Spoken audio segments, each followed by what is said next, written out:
bird's eye view of ECR Stadium in Woodland Hills, California. It's homecoming for the Royals of El Camino Royale as they host the Taft Toreadors. Last year's game went down to the wire. ECR won it in the final 15 seconds, 37-32. Hello, everybody. My name is Randy Rosenblum, set to call the play-by-play. This is the rivalry game. It's also the West Valley League opener for both sides. Both teams are coming off of victories in their last outing, so they've built up momentum. ECR is a slight favorite at home, but Taft is coming in here with a lot of confidence after a big win against University. We work with our buddy tonight, Darren Preston. Darren, you've seen ECR. You'll look at Taft for the first time, and we all know about Taft's star. He's a good one. He's a legend. He's Legend Wilson. Yes, Legend Wilson is a guy that's going to fly all over the field every time he's out there. You might get a similar game as to what you had last year. Remember, Randy, these two teams are vastly improved in these last couple of weeks. Taft has gotten past 30 points 2 out of the last 3 games.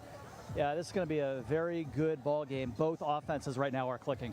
ECR's last game was a huge win over Dimely. They blew him out, and the wide receiver Jaden Williams beat Dimely over the top twice, 2 60-yard touchdowns. Yeah, racking up all sorts of yards. Another multi-purpose player. Again, a very improved team, both offensively and defensively.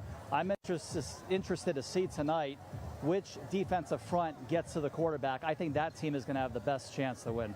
And I know you were impressed with the very fine quarterback play of Arturo Acevedo of ECR. He can beat you with his feet. He can beat you in the air.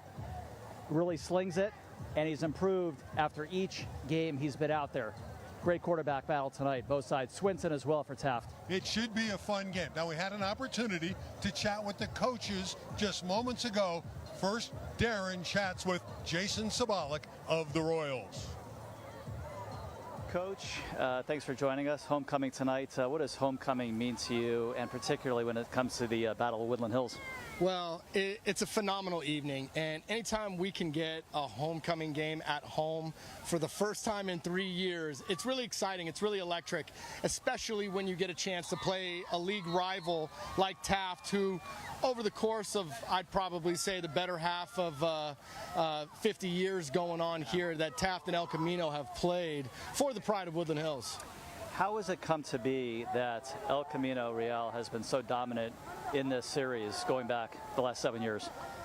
You know, Taft had gone through quite a few head coaching changes over the last few years. We've had a really close relationship with those staffs over the years, and the turnover has really affected the continuity of their program quite a bit. And so with that being said, it's now back in stable hands, and so it's kind of gone back and forth. They also have their own 7-game win streak in the early part of the 2000s and going into the 2010s. And so their longest was 7 on the trophy, and our longest now is 7 on the trophy. So that's the longest running win streak. Can you talk to us a little bit about the last 2 weeks? Now, the bye week, right, Yes. and the week before the victory. So the team, nice to get a win, but what did you work on, let's say during the bye week? You had an extra week to prepare for this.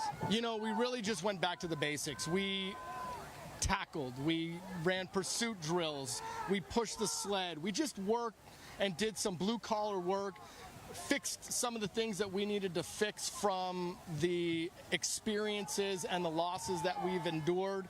But we've been getting better every week, and it's really exciting to see a team now that has a week's worth of rest coming into a game which, you know, once again, the rivalry game all goes out the window. Records go out the window. We have coaches that coached on their side that we coached with in the last couple of years, and a player of ours that played for them in the last couple of years. So it's a fun little rivalry. It's a great game, and it's exciting nonetheless. Coach, thank you so much. Thanks for having me. All right. We are here with head coach for Taft, Thomas Randolph. Coach, thanks for joining us. And just talk about this rivalry. Now you've been on both sides of it. Coming over, you worked, I believe, some defense here at Elko. And how were things then, and how are things now for you? Yeah, it's full circle for me now, being back on this field. This is the first time I've been on this field since I stopped coaching here. Being on that other sideline's different. It's 04 to 08, so there's a lot of differences. I did JV offense and some defensive stuff for varsity back then, so to be back on this field with my guys representing Taft after 4 years is a big moment. Well, Taft for sure is improving. 2 out of the last 3 games now, the team has surpassed 30 points, had the nice win over Uni by 10. So just what has gotten better, in your opinion, on each side of the ball? It's our discipline. You know, we start off the season, I'm the 4th coach in 4 years, so asking guys to buy in again takes some time. But they bought in, and now it's just a work in progress. Every week we've gotten better, and that's when I think we get to that 2 wins out of 3 weeks is making sure that they're showing up every day, ready to learn, ready to go, and it's starting to prove it on the field. And Legend Wilson is flying all over the place, right? And you got a really nice connection now between Swinson and Gardner that seems to be working. So just those 2 dynamics for you. Yeah, weapons everywhere. Yeah. You know, Legend's a guy that's been with me for 4 years at Taft, so full circle for him too. And Nathan Swinson is an all-around leader. So having a guy with an arm like Nathan, Dakota's been a 2-year varsity guy, and Legend Wilson's been Legend Wilsoning since he got to Taft. So it's really fun to see. Well, El Camino Real has had Taft's numbers these last few years. So what does Taft need to do tonight to change that around? You know, I go back to that discipline word. I feel like most of the time for us, it's about us. And focusing on the other team hasn't been our strong suit. But when we lock in and we're really worried about our own X's and O's and our own discipline and our own execution, we usually come out seeing what we want from our team. Coach, thanks so much. I appreciate it. Thanks for having me. Back to you, Randy. All right, thank you, Derek. Gorgeous evening. Oh, it's hit lovely in Woodland Hills tonight. It's still warm. Earlier in the week, we thought we might have temperatures reaching to 100 degrees, but that didn't happen. Fortunately, it's going to be about 75 at kickoff. And you see the new uniforms for ECR. They came out with the black uniforms, kind of stunned this homecoming crowd. There's a big crowd here. Their names are on their back. These unis, Darren, are big time. They are. This is a big-time game. You know, let's not forget, these 2 schools are separated by a grand total of 5, exactly 5 miles from one another. And you know what that means? That means people know each other all over the place. You know, it's you grow up together, families know each other, these football players know each other. This is the game. If there is one game on your regular season calendar that you want to circle, if you're either of these teams, this is it. Battle of Woodland Hills. Temperatures are in the high 70s. It is a wonderful night. Our lead official is Curtis Winston. He's been around for a long time. And these teams, there he is, Curtis, and they're excited about this football game here in Woodland Hills. And again, last year, the contest went right down to the wire. A Harris touchdown aerial in the final 15 seconds won it for ECR as the captains come to the middle of the field. Rafa Ortiz, number 19, we didn't talk about him earlier, a gifted wideout, averages about 5 catches a game for the Royals, has that great ability to get open. And when we were talking to the head coach of Taft High School, he was very concerned about Rafa. He knew that he was very talented. He can get open at just about any time. And with his hands, he never drops the football. Right. He's also a 2-way threat. Very good linebacker in his time here as well. Number 8 there for Taft is outstanding. He's a 2-way player. Dakota Garner, one of the leaders, has a couple interceptions already this year. The red and blue normally, but tonight it's the red against the black with a little bit of blue sprinkled in as well as the official gives them the instructions before the coin flip. Great anticipation here.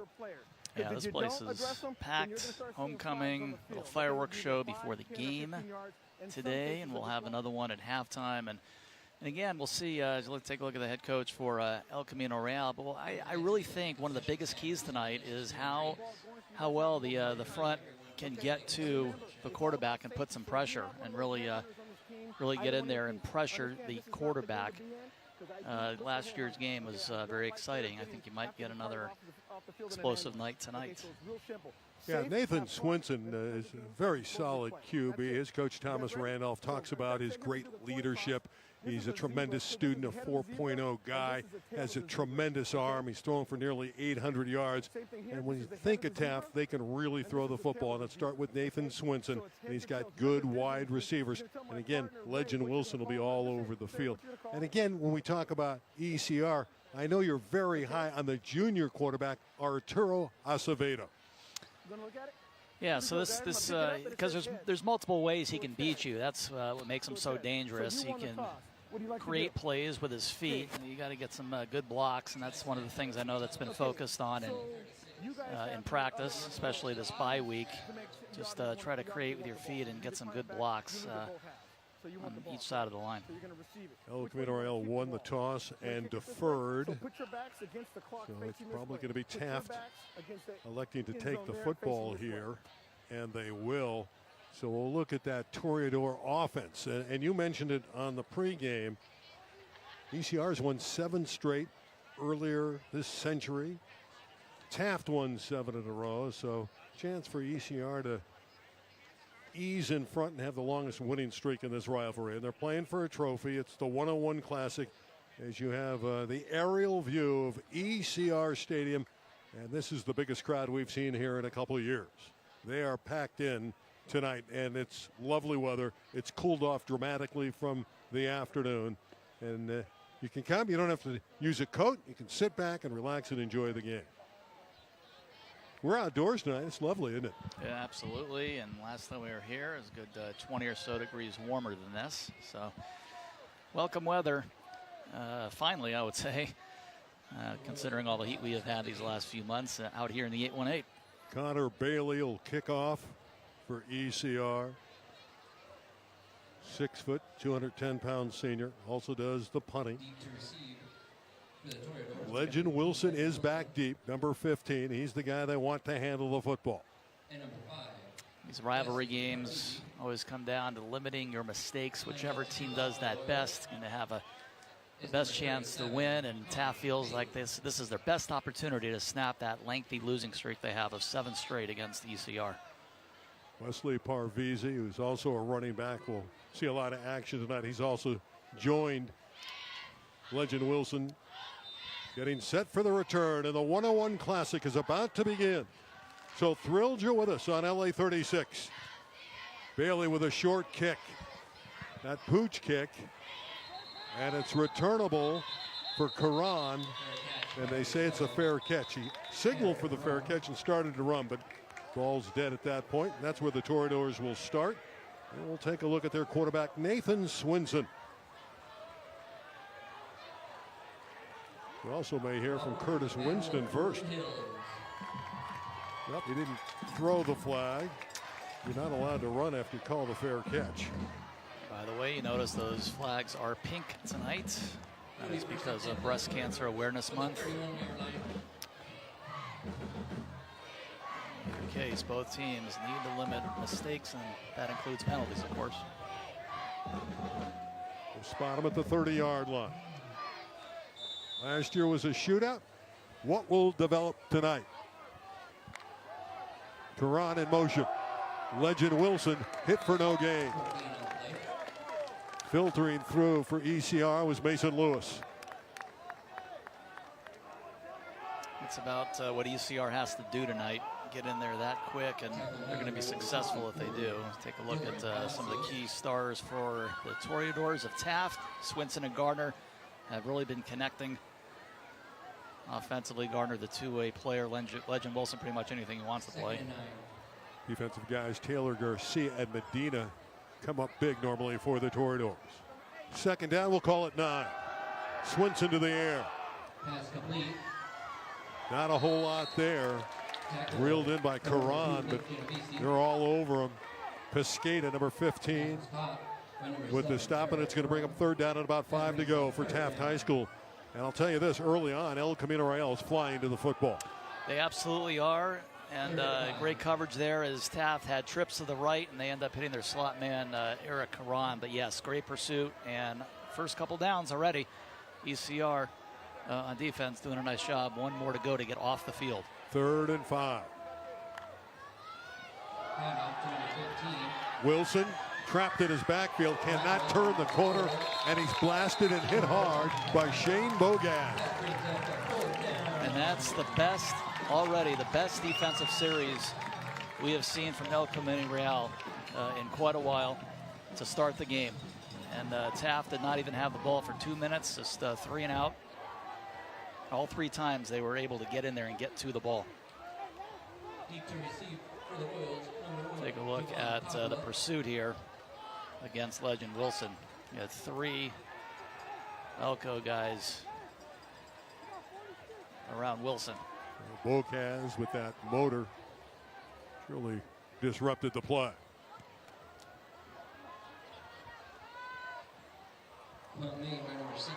Kagwa. So it'll be excellent field position for the Royals. They're going to start in Taft territory. Just across the 50, inside the 45. They're going to place it down at the 44-yard line. And didn't the defense of ECR tilt the field? It's one of the keys to this game. Take a look at some of the key players for the Royals. Got a really good quarterback in Arturo Acevedo. Jaden Williams, multi-dimensional player. Very fast, makes people miss. Got a very good running back as well in Adrian Walker. And the leading receiver, Rafa Cortez. First down, 44-yard line of the Toreadors. Acevedo with that hard count brings Taft offside. Offsides against the defense. And again, both coaches have preached discipline. They weren't disciplined on that first offering on the Taft side. 1st and 5 for ECR. The 101 Classic, prominently displayed on our scoreboard. Early opportunity here for the Royals. You got a 3 and out to start the game. And now you got excellent field position, chance for an early statement.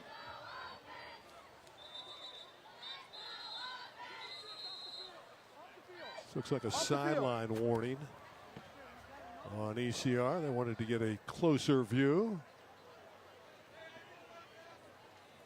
So we'll try it again. 9:45 left. A little bit of a choppy beginning to this one.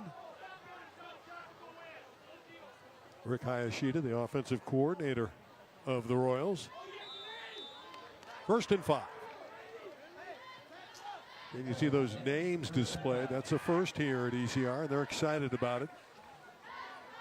Crowd really got a charge out of these new unis when they came on the playing surface. And once again, a large throng here. The battle for Woodland Hills supremacy.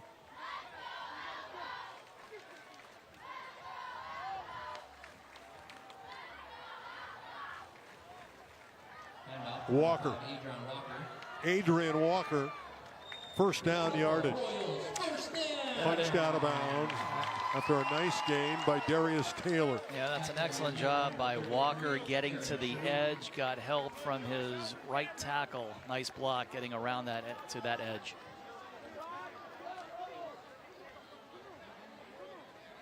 Let's take a look. There's Walker, and there's that nice block that helped him get there. Block was from Michael Betosh. Walker coming off a 100-yard plus game against Dimely. Goes into that front wall down to the 27-yard line. Adam Karchmer with the stop, the middle linebacker, a 5'11", 200-pound junior. 3 minutes into the opening quarter, and a positive start for Acevedo's offense. They're moving the football.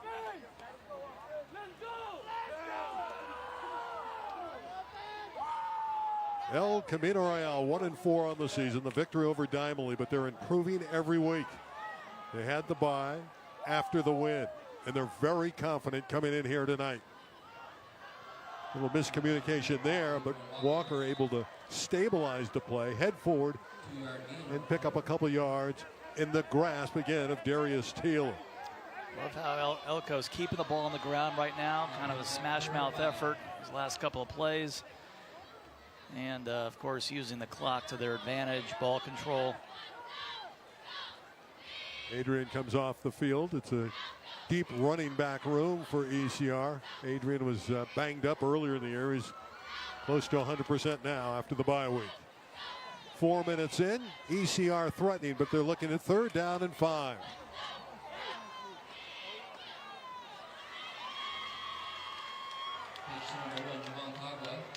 Cagua runs the football, and he's short of the necessary yardage. Dropped by Oscar Garcia, a very fine defensive end. I would have to believe the Royals are keeping the offense on the field here. Oscar Garcia, one of the leaders on defense for the Toreadors. Works in the weight room, built his body up in the offseason. 4th down and 2 to go. Sticks are right at the 20. Genovese, number 2, the big fullback in that backfield. Acevedo throwing the ball on 4th down. He's got Williams for a 1st down and a touchdown. And that's exactly what Jaden Williams does. He makes people miss. All you got to do is find a way to get the ball to him. In that case, Acevedo didn't have to do anything but lob it to him. And he gets to that 2nd level, makes one man miss. Next thing you know is in the end zone. So the Royals get the defensive stop, get excellent field position, and go 44 yards for the touchdown, culminated by the pass. Acevedo to the red-hot Jaden Williams. Bailey for the extra point. And again, Taft comes offside. You think about going for 2 here? Defense. You know, it's a tough question. I think I'm still going to go for 1. Well, they're bringing the offense on. They're going to go for 2. All right. Well, obviously a closer try, but what a start. Even if he does not get this, what a start. You get the 3 and out to start the game. You get the field flipped in your favor, and then a nice, and just an incredible drive on the ground. They need to stop the clock. As you can see, the clock is running. Only time they threw the ball. Go to Williams for the score. They go for 2 points. They're going to throw it again. That's easy. Cagua with the 2-point conversion. And Acevedo on the rollout is accurate. 8-0 ECR. Taft, again, their coach talked about discipline. A couple penalties hurt their squad. And a missed tackle right here. Number 12 for Taft. Sam Berger missing that. Just got to be able to tackle a little bit lower. He gets him around the waist and just not able to wrap up. And, of course, no pursuit as well. So Taft has to get it together again when they get the football here and kind of get organized now offensively. 8-0 El Camino Royale. About 30 seconds burned off the clock that shouldn't have been taken off the clock. They had that clock running during the extra point. Connor Bailey again with that pooch kick. Another fair catch brought in by Karan.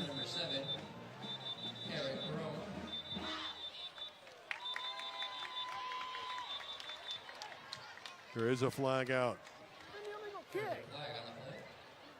That was when that player went around, there was no longer 4. And both these teams have had trouble with penalties That's this an year. illegal We've seen the formation. flag early here in Woodland Hills. Hey, that player went around here. Curtis Winston will and made sort it out for on the other us. side of the kicker. That's an illegal formation. So we're going to go back 5 yards on these guys. You got to get a signal, illegal formation. No. He's got to have 4 on the other side of the kicker. He's got a 4 and 4. He came in. Got to have 4. When the ball's kicked, you got to have 4 on that side of the kicker.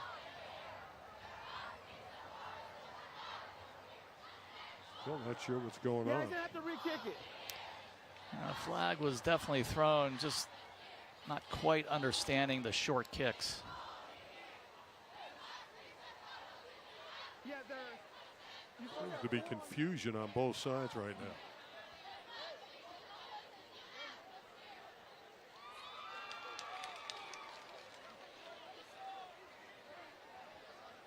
Why they're taking him off the field, I don't know. Now they're saying to the kicking unit of El Camino, you can go back out there. We're going to go back and take a look at that 2-point conversion on the throw to Cagua. The rollout, Acevedo, and again, nice completion there for the 2-point conversion on a short try. So far, Taft, the mistake-prone team, 2 penalties, a missed tackle. Yeah, there's obviously the flag on ECR. That's why they're going to kick it again from the 35. I didn't see any indication of a penalty, but obviously there was one. They probably were offside. There's a good look at Connor Bailey. I'd like to see him really kick the ball deep. I've seen some short kicks in recent weeks. And another short one. That was not a replay. It's Caron. Another fair catch. Eric Caron. He has 17 catches on the year, so he's sure-handed. It does give Toreadors advantageous field position. Down 8, very early. Yeah, I mean, if it's me, if your guy can't get the ball far down the field, maybe at least try to get something on the ground. And a lot of things obviously can happen when the ball goes on the ground and takes a bunch of different movements, and that way you can generate some better field position than this. They will split Legend Wilson wide to the left side. A.J. Sims is the setback that's in for Taft.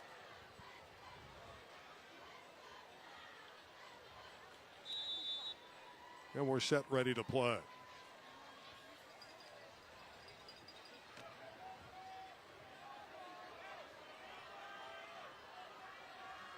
ECR shut them down the first time they had the football. Garner, the motion man.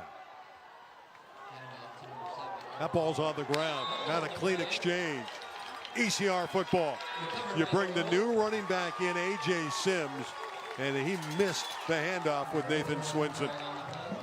There's also a flag down. Like Genovese recovered it. Become quite a linebacker here.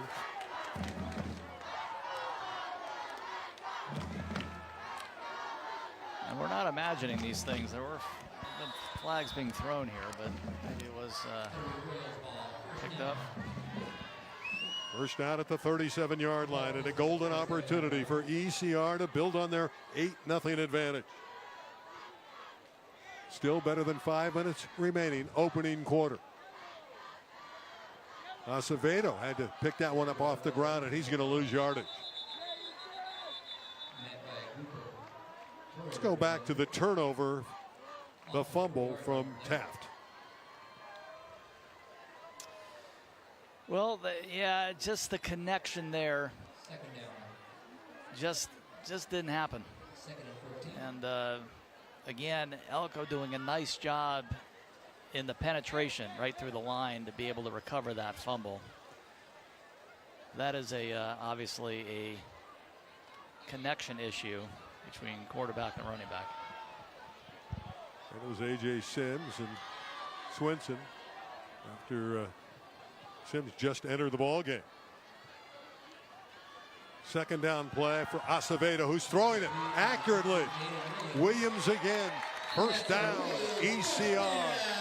That connection hot early. Yes, it is, and Williams had to wait just a very split second for it. But again, you don't have to, if you're Acevedo, you don't have to do a whole heck of a lot when you got Jaden Williams on the field. Seems like he'll do most of the work. The Royals look very crisp, very sharp. Take another look. Acevedo's pass is to him. A nice ball out there. Just had to stop in his tracks just for that brief moment, but it worked.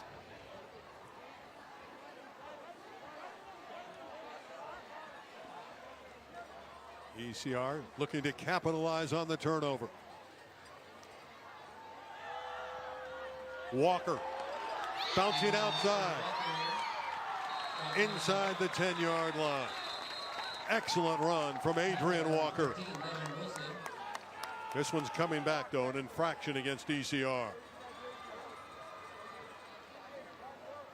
Yeah, the flag. From here.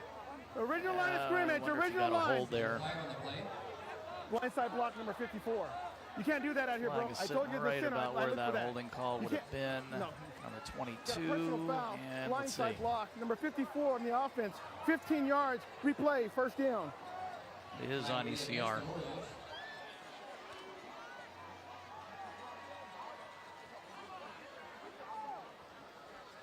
It's a 15-yard penalty. 15-yard infraction.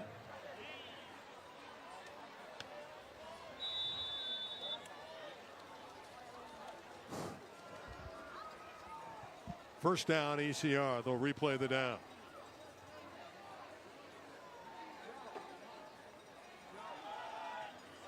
Walker lost it. Taft jumping in. They think they might have it.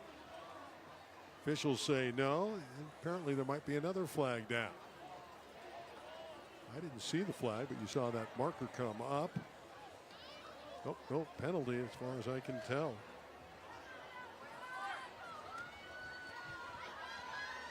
ECR very fortunate to get the ball back. Very sloppy sequence here with both teams putting the ball on the ground. Clock running inside of 3 minutes to play in the quarter. Second down and very long. They need 21 yards. Acevedo to the air. Williams is wide open. Wilson knocked it away at the very last moment. What a play by Legend Wilson. It looked like Williams had a certain TD. Yeah, perfect player to be on Williams there, because this is an athlete for Taft who can play in all areas of the field. Legend Wilson, and this ball is underthrown. If it's out in front of Williams, it's 6 points. Now it's a good ball. It's out there. It's high. He's got to wait. He's got to look back. And, you know, we've seen balls like that be picked off, right, because they're so short. So he just had to wait for it. Obviously, Legend playing both sides of the ball and matched up with Williams in a great matchup. Those are our two featured guys. Acevedo under the gun is tackled from behind, and down he goes. The sack from Aaron Sharifi. Oscar Garcia also there to assist, another two-way player. But yeah, I'll tell you, Taft really buckling down here on defense, as ECR again started out with really good field position, but Taft got some pursuit in there as well. He's got some pressure on the quarterback, and had a nice play from Legend Wilson down the field. It's a huge stop for the Toreadors. They're down 8-0. David Molina, the backup quarterback, is the punter for ECR. Looking to pin the Toreadors deep in their own territory. Should be a very effective punt. Does get a Taft bounce. So they'll be outside their 20-yard line when they start this drive, with $1:32 to play in the opening quarter at ECR Stadium. A Jaden Williams touchdown reception for ECR and a 2-point conversion on a throw to Gagwa. Difference in the ball game. 8-0. Taft so far not able to get untracked offensively.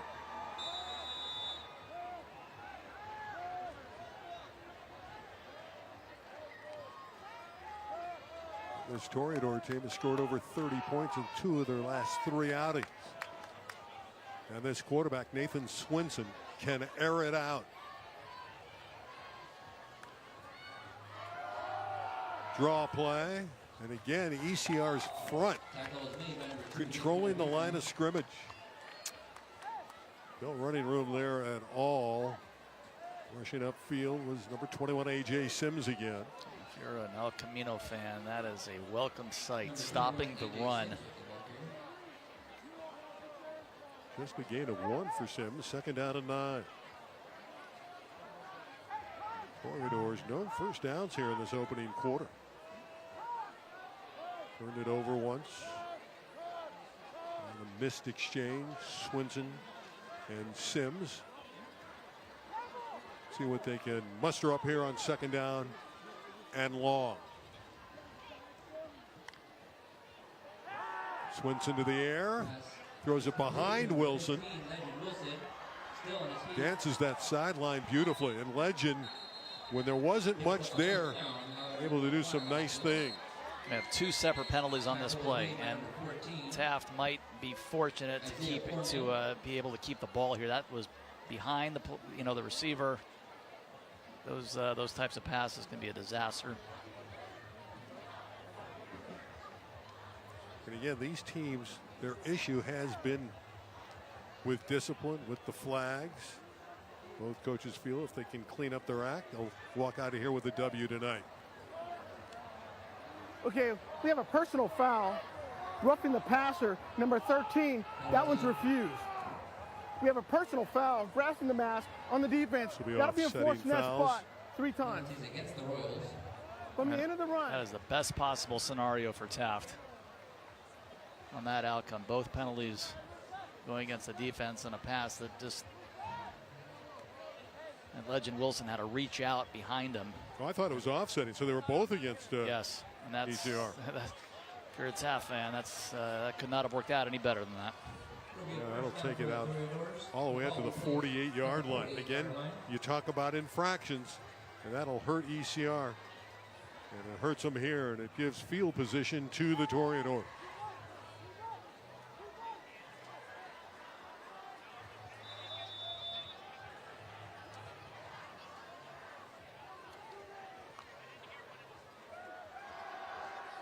Swinson looking to throw the football.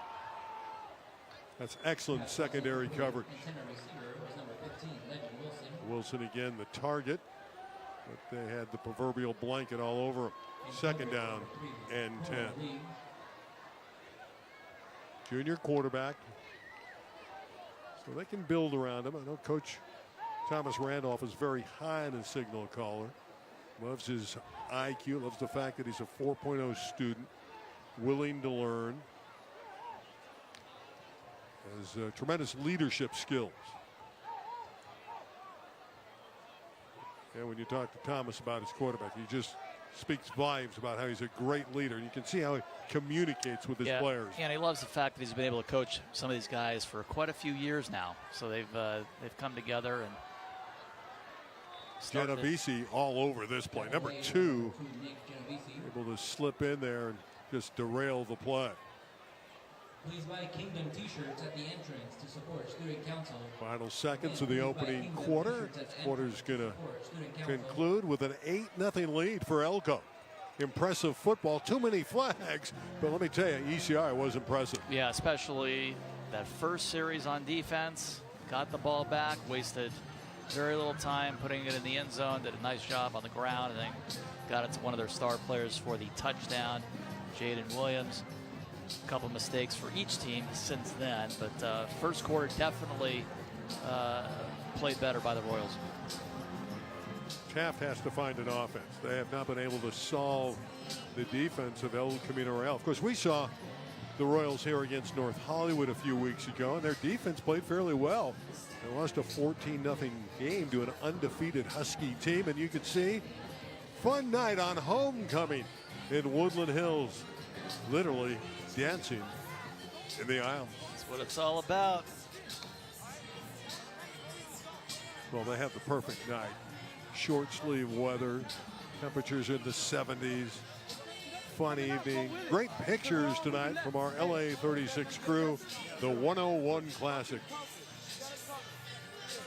There's Noe Duran, the defensive coordinator of El Camino Real. We're going to meet him at halftime. He's a firecracker. He's a guy that very engaging, and he will put his players in the right position on defense, and he communicates with his guys.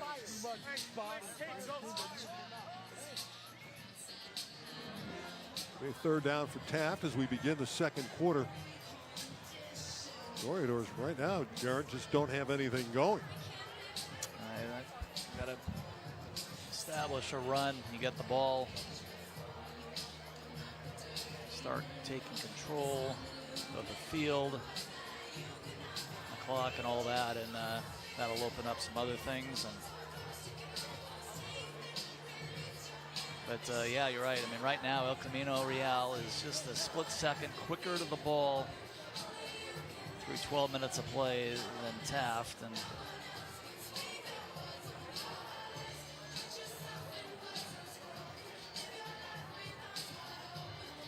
it's nice to see, though, both teams are, with each passing week, they have been better at what they're trying to accomplish on the field. As now we get to the league games and so forth.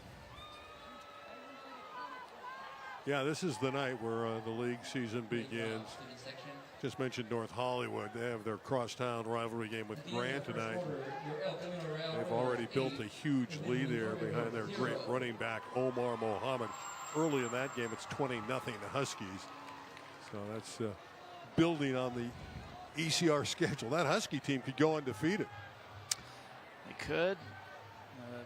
Let's not forget that, and you mentioned it, El Camino Real, we had them here a few weeks ago with the Huskies, and for a long time, right? That game could have gone either way. The Royals had a touchdown taken away from them at the end of the first half. It was a time of the season where they were having trouble putting points on the board.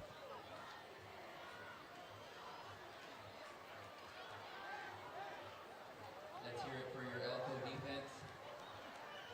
Second quarter, Taft will be looking at 3rd down and 9.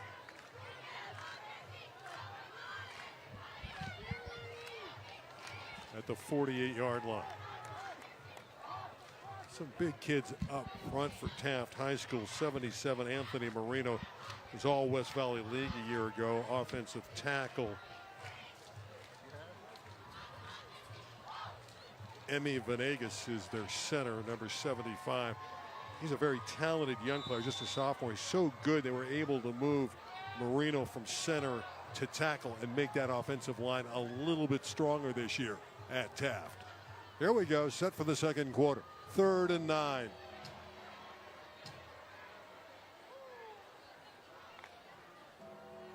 Direct snap to Legend Wilson. Different wrinkle, same result. Nothing there. Tremendous defense from Javon Kagwa, number 1.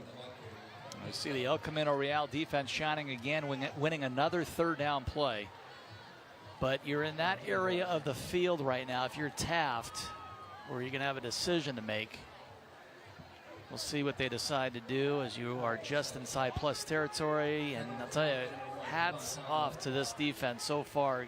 You know, this is one of the quickest guys in the LA City, and El Camino Real really putting up a nice battle. Made some nice tackles and nice plays on number 15 so far. So Taft does decide to kick it away here. With a smart move, 4th down and long, 7 needed. So you want to try to pin ECR back deep. Kagwa's back deep. On one bounce, he has it. Here comes Javon along the near sideline. Across the 50-yard line. Royals have outstanding field position. Might as well have gone for it the way that worked out. Just a 27-yard punt, and then you get the tremendous return for Javon Kagwa. Well, Elko controlling this football game.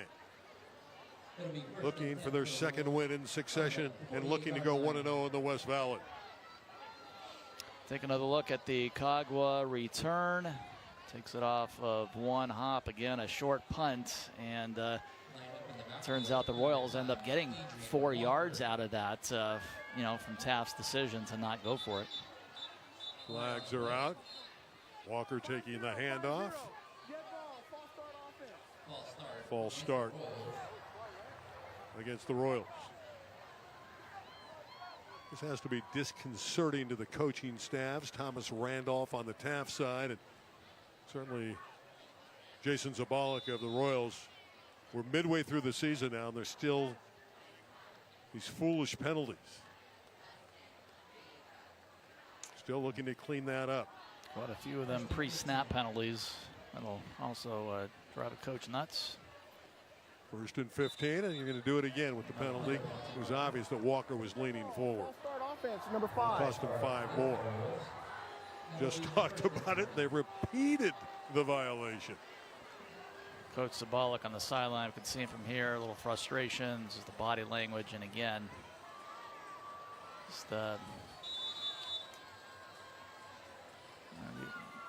Coach Thomas on the other side talking to us on the pregame. The discipline has been there the last couple of games, but just like Elko tonight so far, not so. Another one on the ground. Taft football. That star, Darius Taylor, came out of it with the recovery. Taylor, he's their defensive leader. He's their top defensive performer. And he recovered the football. Take a look here. Again, these teams through a little bit more than one quarter, not taking care of the football. And we've seen this multiple times now from each side on that exchange between quarterback and running back. Chicago was the one that lost it this time. And it's surprising, Darren, in that it's a perfect night. There's no wind. There's no cold, inclement weather. No sleet, no snow, no rain. Ideal playing conditions on a beautiful surface. And they're still dropping the football all over the lot. Opportunity for Taft from the 41 of ECR. And it's Legend Wilson looking to run wide. He's bottled up.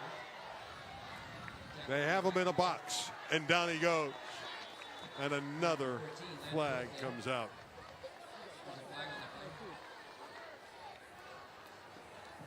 Holding on the Toreadors. The defense, though, continues to shine for the Royals.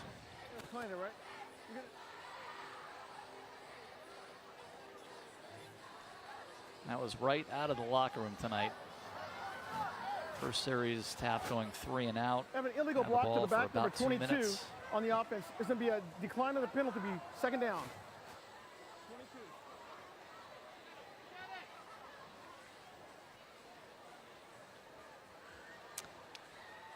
Again, the Royals doing a nice job getting to Wilson, trying to change his field, but Royals just not having any of it. He had 5 black and blue uniforms there.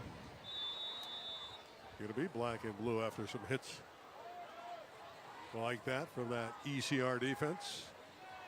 2nd down and very long. Swinson to the air, no good. Pass is incomplete. Intended receiver was number 22. Looking for Cormier, junior wideout, Nicholas Cormier. By number 3, Kona in the league. 3rd down and long. That'll be 3rd down. Need about 20 yards right now to get the 1st down. 3rd and 19. 3rd and 20. Well, let's see if they bring some extra pressure. Been able to get pressure on Swinson from the defensive front. Let's see if they bring those linebackers. And how will Taft counter offensively? Garner in the slot for Taft, along with Jaden Green, who's a speedster. Legend Wilson on the reverse to Green. This is Jaden Green. That fooled ECR. Not quite enough for the 1st down, although Green thought he got enough. He picked up about 15. Remember, they needed 20. But a beautiful play, the best play of the night for the Toreadors. Yeah, and on the reverse, I'm not so sure it was a clean exchange, but you're right, a very positive play on the trick play, and Taft coming very close to picking it up. I believe, yeah, just 2 yards shy. So that obviously is a manageable situation here, and clearly you're going for it. Taft's walking to the far side. You can see their offense coming back onto the field to play. Have to reset the down marker. Let's see how many yards they need. It's going to be 4th, and you spotted it correctly, about 2 or 3. Timeout, Royals. The Royals are going to take a defensive timeout. That's the first time they were baffled. That trick play, Wilson on the reverse to the speedster Jaden Green. Able, the young man Green, to turn the corner and pick up 17 yards. Yeah, this is a good timeout by Zabalek. See the exchange here. Yeah, better than I thought, but made a couple of men miss, and then nearly able to get that first down as he works his way to the outside. That was Jaden Green. Well, this is a big play if you're Taft. You've been outperformed throughout the opening half. You're down 8-0. And here's an opportunity at the 33-yard line of ECR. You jump right back in the hunt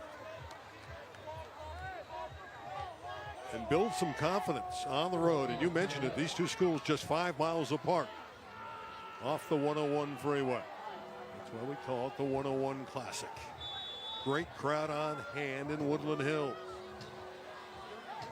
4th down, 2.5 needed. Swinson out of the gun. Not going to get there. In fact, it wasn't Swinson. They went to the Wildcat quarterback, Dakota Garner, and he is shut down, and the ball goes over on down. That has been the story of the first half. Mentioned it at the top.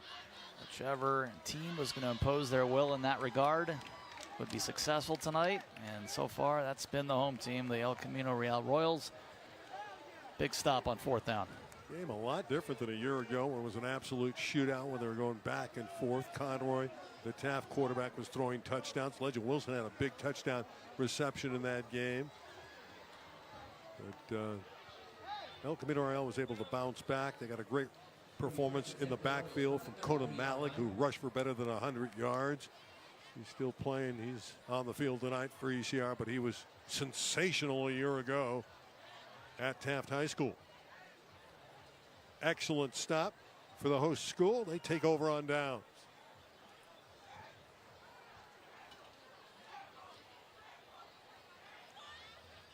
El Camino Real playing with a lot of confidence.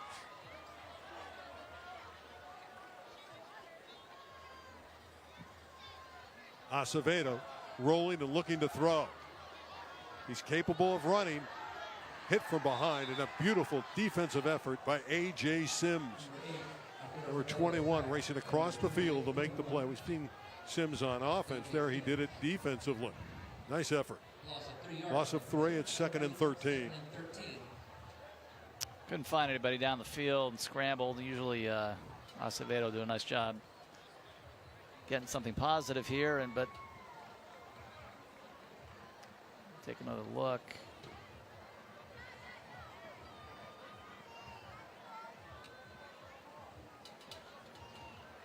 Sims there spying the play and doing a marvelous job. Pitch. Kagwa. Nowhere. Beautiful defensive effort from Oscar Garcia. Tackle by number 44, Oscar Garcia. He's the guy that's in the weight room all the time, and he can physically dominate you. He is a tough customer for the Toreadors. He's already had some nice tackles tonight. 3rd down. Still 11 to go for El Camino Real. Down to 7:30 left in the opening half. Elko up 8-0. Glad you're with us on LA36. Along with Darren Preston, I'm Randy Rosenblum. CR, a much improved football team from early in the season. They had a tough schedule. They're playing excellent opponents. Wasn't easy for them to get victories. Likes of Heritage Christian and North Hollywood. Royals are going to take a timeout, come to the sideline, looking at 3rd down and 11.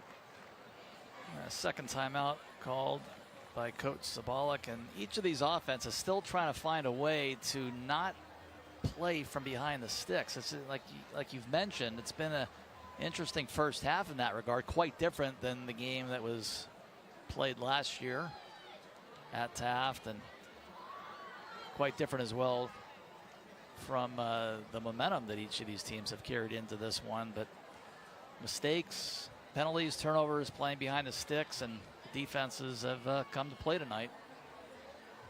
at least through a quarter and a half. And I don't think that's surprising. I think the defenses were embarrassed a little bit last year. It was a track meet. Neither one could stop one another, especially down the stretch. They were going back and forth. So they wanted to prove their point. So far in this opening half, it's been a tremendous effort, certainly from ECR defensively, and Taft is responding as well. 3rd down and 11. Taft with a stop here, trying to get off the field and get their offense back out there. 3rd down. Acevedo to the air, the deep one. Again, Williams had beaten the defense. He was behind Wilson. Ball a little bit too far. That should have been a touchdown. Yep, just a little bit overthrown that time. Taft loading the box, but quarterback Acevedo doing a nice job on the release, quickly getting out. They got exactly what they wanted, one-on-one situation, and just like you mentioned, just slightly overthrown.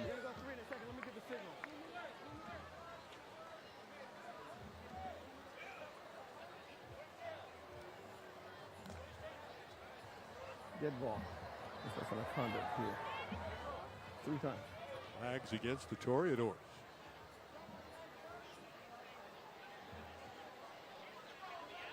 Give ECR a 1st down. Wow. That one hurts Taft. Again, we go back to that word discipline. Yeah, and there has not been much of that, unfortunately, tonight.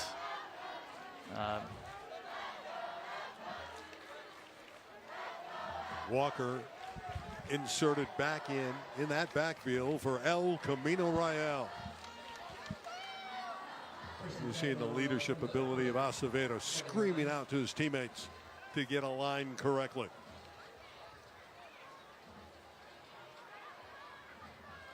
And there's confusion on the ECR side.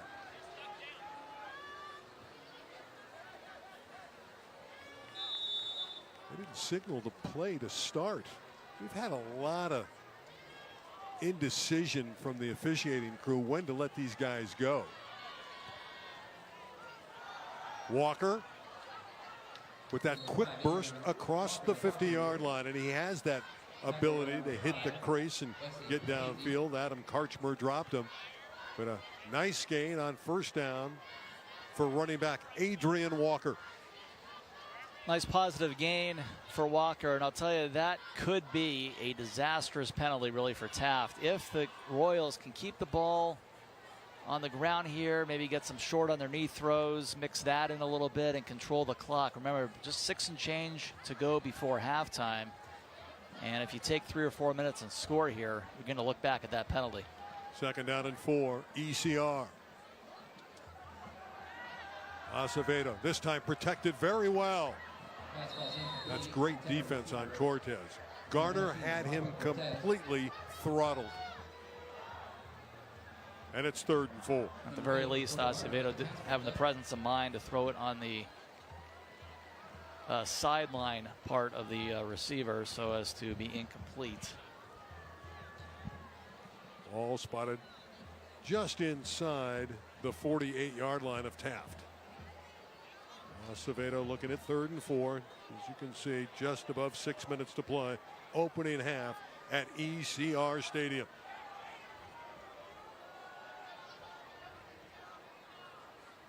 Acevedo to the air on 3rd and short. Got his man. Cortez. Rafa Cortez. Big yardage for the Royals. And that's a Royals 1st down. Fans on their feet at ECR Stadium.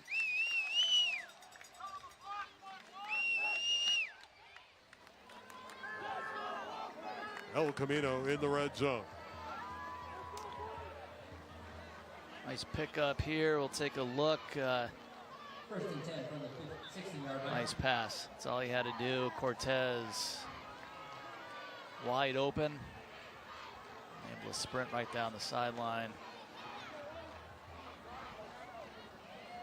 Walker cutting it inside. Not a whole lot there. Excellent defense again by the Toreadors.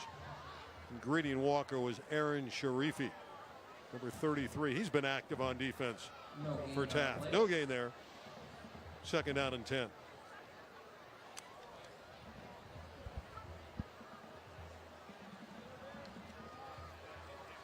Have to like the pair of receivers for El Camino Real and Williams and Cortez. Yeah, Acevedo's got some choices, no question about it. And they are tough to bring down. They're fast. Cortez, the motion man. Delay to Walker. And again, this play's well read.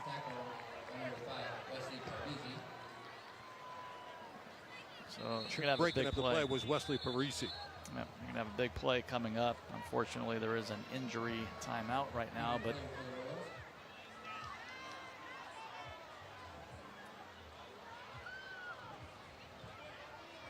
big third down coming up. This is critical for Taft. They need a stop here. They can ill afford the way they've struggled offensively to get behind too far to El Camino Real.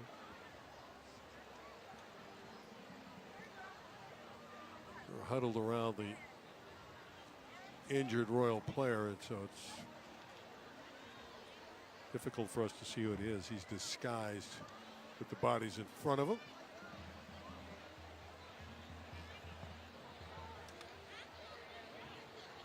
We have a pause in the action for the moment.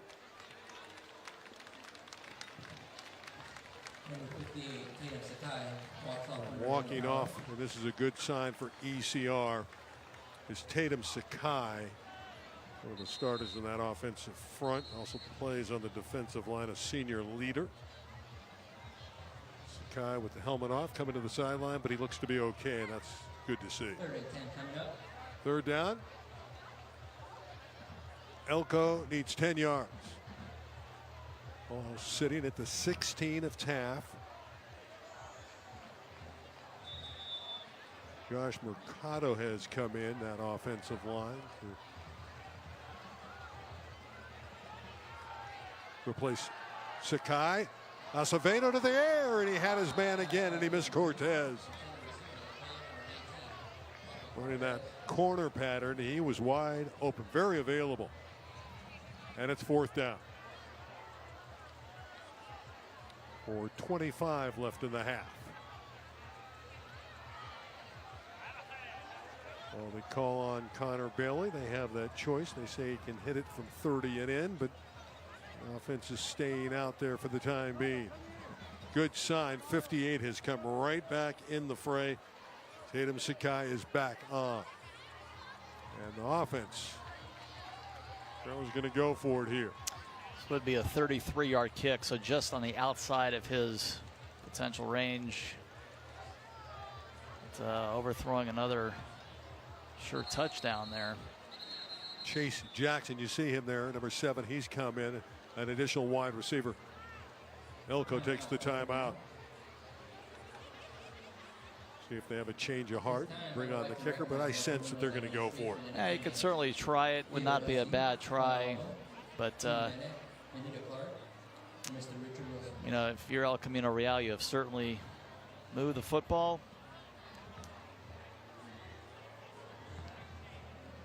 After watching last year's game, it's kind of odd to see these teams in a slugfest defensively. Where, right.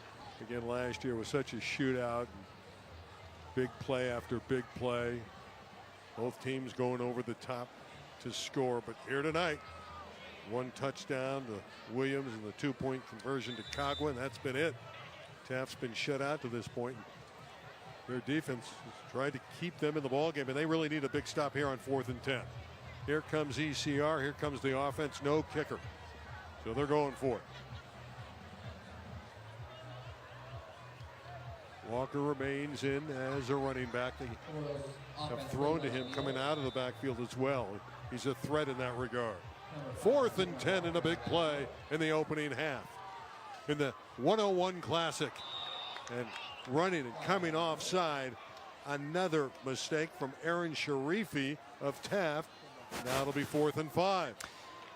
Well, now you got a potential 28-yard field goal. I would imagine they'll still go for this, but Sometimes it would get a coach maybe rethinking the situation, but remember they scored their touchdown on 4th and 2.5. So they've already had the big 4th down conversion. They're confident. See if they can do it again. Acevedo with the pump fake and the throw. Got his man. Got a touchdown. It's Williams again. 2 touchdowns tonight for the receiver, Jaden Williams, the 6'1", 175-pound senior. Again, getting the ball to number 16 and letting them to go to work.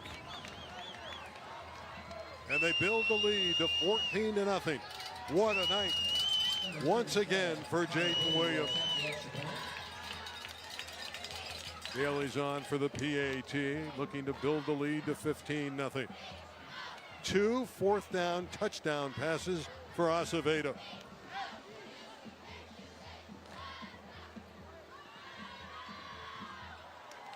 Connor Bailey drives it through. It's a 15-0 lead. Well, as you pointed out, another 4th down touchdown pass to your superstar. We'll take another look.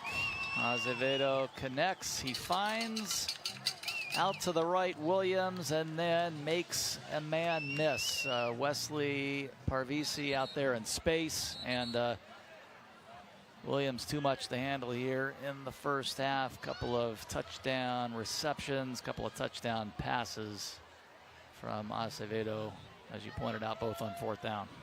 Great catch there too. That ball was thrown high, very difficult grab, and Williams showcasing ball skills there, going up and getting it. Bogaz, he had quite a hit earlier tonight on defense. Yeah, Acevedo hasn't exactly been precise here in the first half, but he has had some great receivers help him out.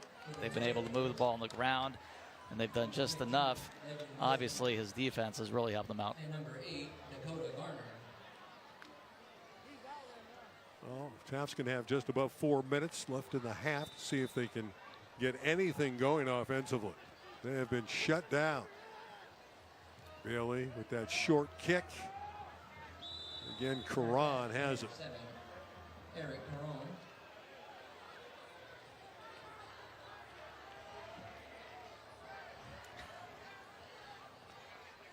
What can Taft do here? They've been completely shut down. Well, first and foremost, you got to, if you're Taft, you got to make sure El Camino Real does not see the football again the rest of the half. That you could start right there, and that's going to mean some first downs. Even if you don't score, if you're Taft, you don't score, you got to move the football and keep the ball away from El Camino Real the rest of the half. Don't forget, Taft got the ball first to start the game. So, even more so, you got to start. If you're Taft, you got to start taking charge and move the football right now and make sure that ECR is not able to tack on another one before the break. It's a Taft team that scored 43 against Monroe and beat the Vikings 43-6. 32 in a loss to Arleta. Delay a game will cost them 5. 34 against University and a 34-24 win last week. So for them to get shut down like this, that's a big deal. Yeah, a team that's been rolling offensively, but it's been a mistake-prone offense in the first half tonight, and they have run into a very inspired Royal defense. From here, Taft is going to play next week at Granada Hills in the West Valley. They got to get that offense in gear. 1st and 15. There's Caron available. Nice pitch and catch there. Bogaz with the stop.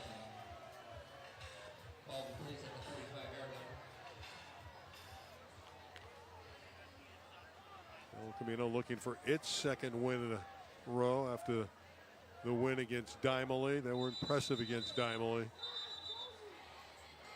Beat them up pretty good. Won the ball game 33-8. And they've been showing that defensive prowess here again tonight. Of course, next week, the reigning city champions are coming to town, Birmingham. Birmingham playing Chatsworth this evening. Swinson airing it out. Incomplete. It's a great arm by Swinson, but a tough play to connect on. Green was the intended target. Up against the sideline, really good coverage also down the field. And now you got the clock stopping. It is second down, but again, the Toreadors have to make sure that the Royals do not see the ball again this half. They got to get some first downs. Yes, that's the most important thing. And if they do see the ball again with limited time, so this is a very important stage of this game. Timeout taken. Again, a huge crowd here on homecoming. Noe Duran's going to join us at halftime. Jason Zabalik interviewed him earlier, the defensive coordinator of ECR. And what an appropriate guest to have in intermission, right? I mean, his team is pitching a shutout, and you had a special guest at half as well. Yeah, the place kicker, one of them for El Camino Real, Ashlyn DeLotz. Really interesting young lady, very nice young lady. Also plays on the flag football team here at ECR. Very great, very good student athlete. There's Noe Duran. He's going to join Jason at halftime. Ashlyn's got a nice lineage of family members who played here. Her brother played here at El Camino Real. Also currently works with the Ram organization. Yeah, so we had a nice chat with her earlier. Yeah, her brother was a backup quarterback here in the pandemic year. There's Noe, and again, he's a feisty character. He's got to be happy right now with what he sees from his defense. He'll be happier if he can get in the locker room with a 15-0 lead or more. Second down and 10.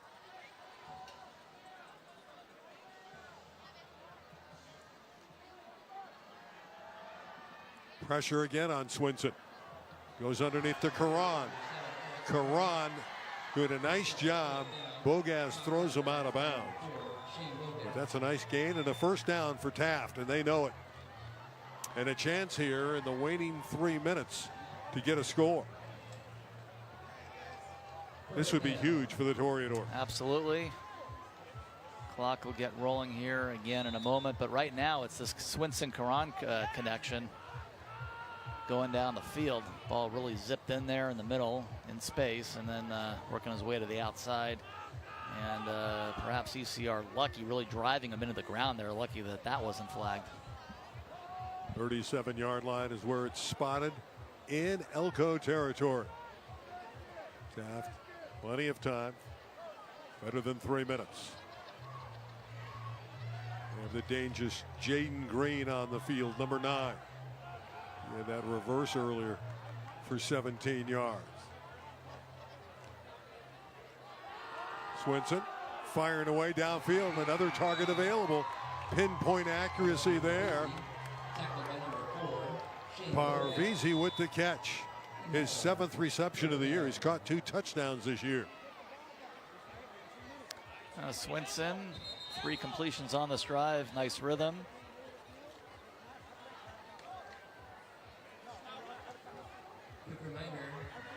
A little bit of a sidearm delivery. Yeah. Bogas is making a lot of stops for Elko, number 4. Timeout on the field. First down with 3:02 to play. It's his first time out, so plenty of time, obviously, for Taft to work with.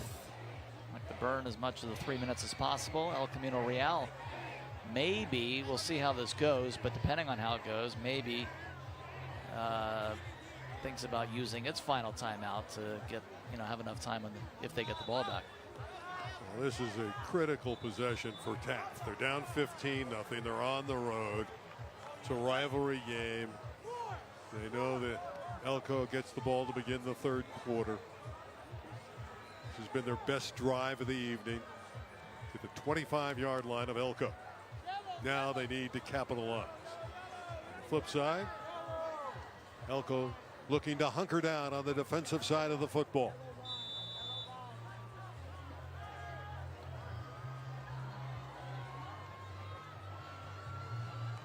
Best opportunity of the night for Taft. Another one, it's slung to the sideline. Legend Wilson with a nice effort.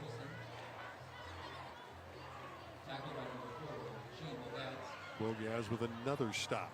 Such an unconventional release Swinson has, but it's been working on this drive. He's got 4 completions. That's good for 7 yards. 2nd down and 3.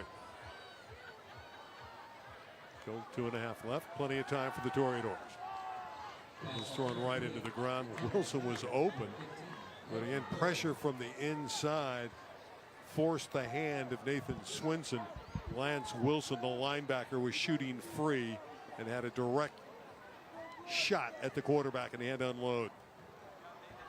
3rd down coming up. Still 3rd and about 4 yards to go.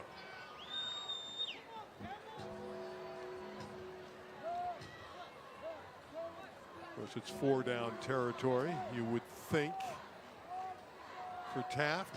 We're not thinking about a field goal right now. They want to get a touchdown. 3rd down play. Isaiah Foreman in that deep secondary, number 14, the transfer from North Hollywood. Here's the delay to Legend Wilson, trying to get the 1st down, and it's close. Good effort by Legend in the middle of the line. Carter Rubin with the stop. See where they spot it.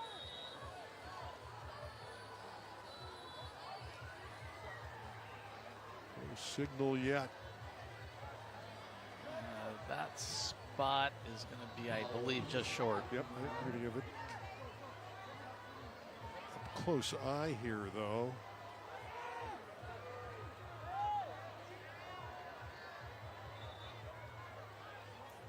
They're running the clock. It's 4th down, apparently. You can see the down markers behind. They're a little out of sync on the far side. Timeout called. We believe it's 4th and very short.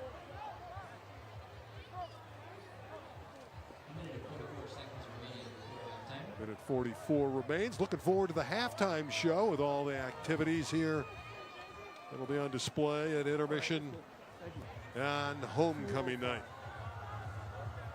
Yeah, put the clock at 2:05. The clock is off. He said the clock was at 2:05 when you were. This is a heck of a drive by Taft. Yeah, Swinson's got 4 completions. And clearly a drive they absolutely needed, that at the very least took the time off the clock. Remember, they had it for, got the ball, I believe there was under 6 to go. So they have worked the clock, even if they did not score here. Obviously, they want to score here, but hopefully for them, at the very least, they wouldn't leave ECR with much time to march down the field again, but who knows. Very important part of the game, as you mentioned. ECR will get the ball in the 3rd quarter. 4th and inches. Finally respotted on that far sideline. They've had some issues with that tonight. You're thinking Legend Wilson, but they've done a nice job on Legend. We'll see if they go to number 15. I almost wonder if you don't just, depending on how close that is, just try to lunge forward and try to get the 1st down. And Swinson's a pretty big kid if you're thinking quarterback sneak. He's 6'3" and 185 pounds. So we'll see what head coach Thomas Randolph drums up. This can't be much more than a foot.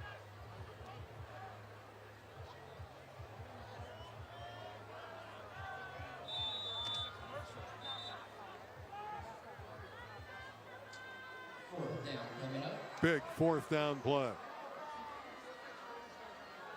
There's the quarterback sneak. He didn't go anywhere. He lost the ball as well. And a flag. We'll see if there's a late hit. They'll sort it out. It would have been a defensive stop, depending on what the penalty brings. Another problem on the exchange. It's happened several times. Here we go. We're going to change of possession here. That's fine. We're going to get unsportsmanlike conduct from the dead ball, sportsmanlike conduct here.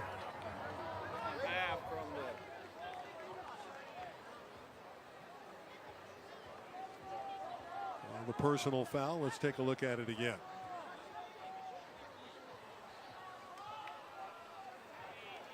Ball's on the ground. It would have been a defensive stop. Now, I believe the personal foul is after the play, so they're going to retain possession. Yeah, that's a dead ball penalty. So another monster stop for the Royals. Well, Taft has struggled offensively. They finally had a beautiful drive, and they just didn't execute on 4th and inches. Able to take a few minutes off the clock, so El Camino's Real is going to have to work for this. They got 89 seconds to march down the field, which is enough time. You do have one timeout. Well, the danger zone here for Taft is Jaden Williams has been able to get behind their secondary all evening long. He has 2 touchdowns, but there's been 2 or 3 other occasions where he was available on the deep route. And he's wide to the left.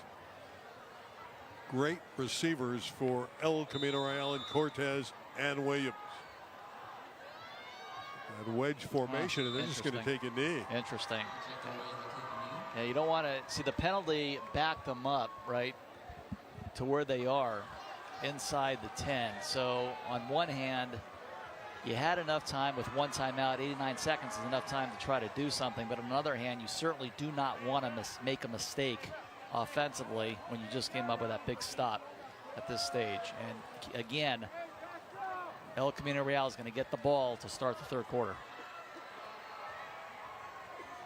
So this game kicked off at 7:15. So this half has taken about an hour with these infractions, a little over an hour. You can see they're in no hurry. They're milking the clock. Another kneel down coming. Jason Zabalik content with a 15-0 lead. It'll take into the locker room. And for Taft, a frustrating first half. El Camino's running to the locker room, thrilled with the opening half. 2 touchdown passes on 4th down on both occasions. Arturo Acevedo to Jaden Williams. What a half for El Camino Real, looking to win their West Valley League opener and beat Taft for the 7th consecutive time. Nice performance through the first 24 minutes for ECR. Yeah, particularly on defense. Very impressive. Right out of the locker room, got that first 3 and out, and they've done what they've had to do offensively. Got a couple of nice finishes their drives, twice on 4th down for touchdowns to their playmaker, number 16 out there, Jaden Williams. Well, we're going to have a nice show for you at halftime, but we're going to start with a Jason Zabalik interview with really the appropriate guy right now, Noe Duran, the defensive coordinator. So let's meet the coach and the coordinator. Thanks, Randy. And I'm joined this evening by my good friend and colleague, our assistant head coach and defensive coordinator, Noe Duran. Welcome, Coach. Thank you for the kind words, Mr. Zabalik. Now, I want to go back in time with you just a little bit. Let's talk for a moment about El Camino football and what it means to have somebody like yourself who's been here for over 20 years working in the program. Expound on some of that. Well, back in the day when I came on board, there was a busing program. So I got bused out here, ended up going to Hale, and ended up at El Camino. And ever since you land on this place or anywhere in this 5-mile radius, everything is about this game.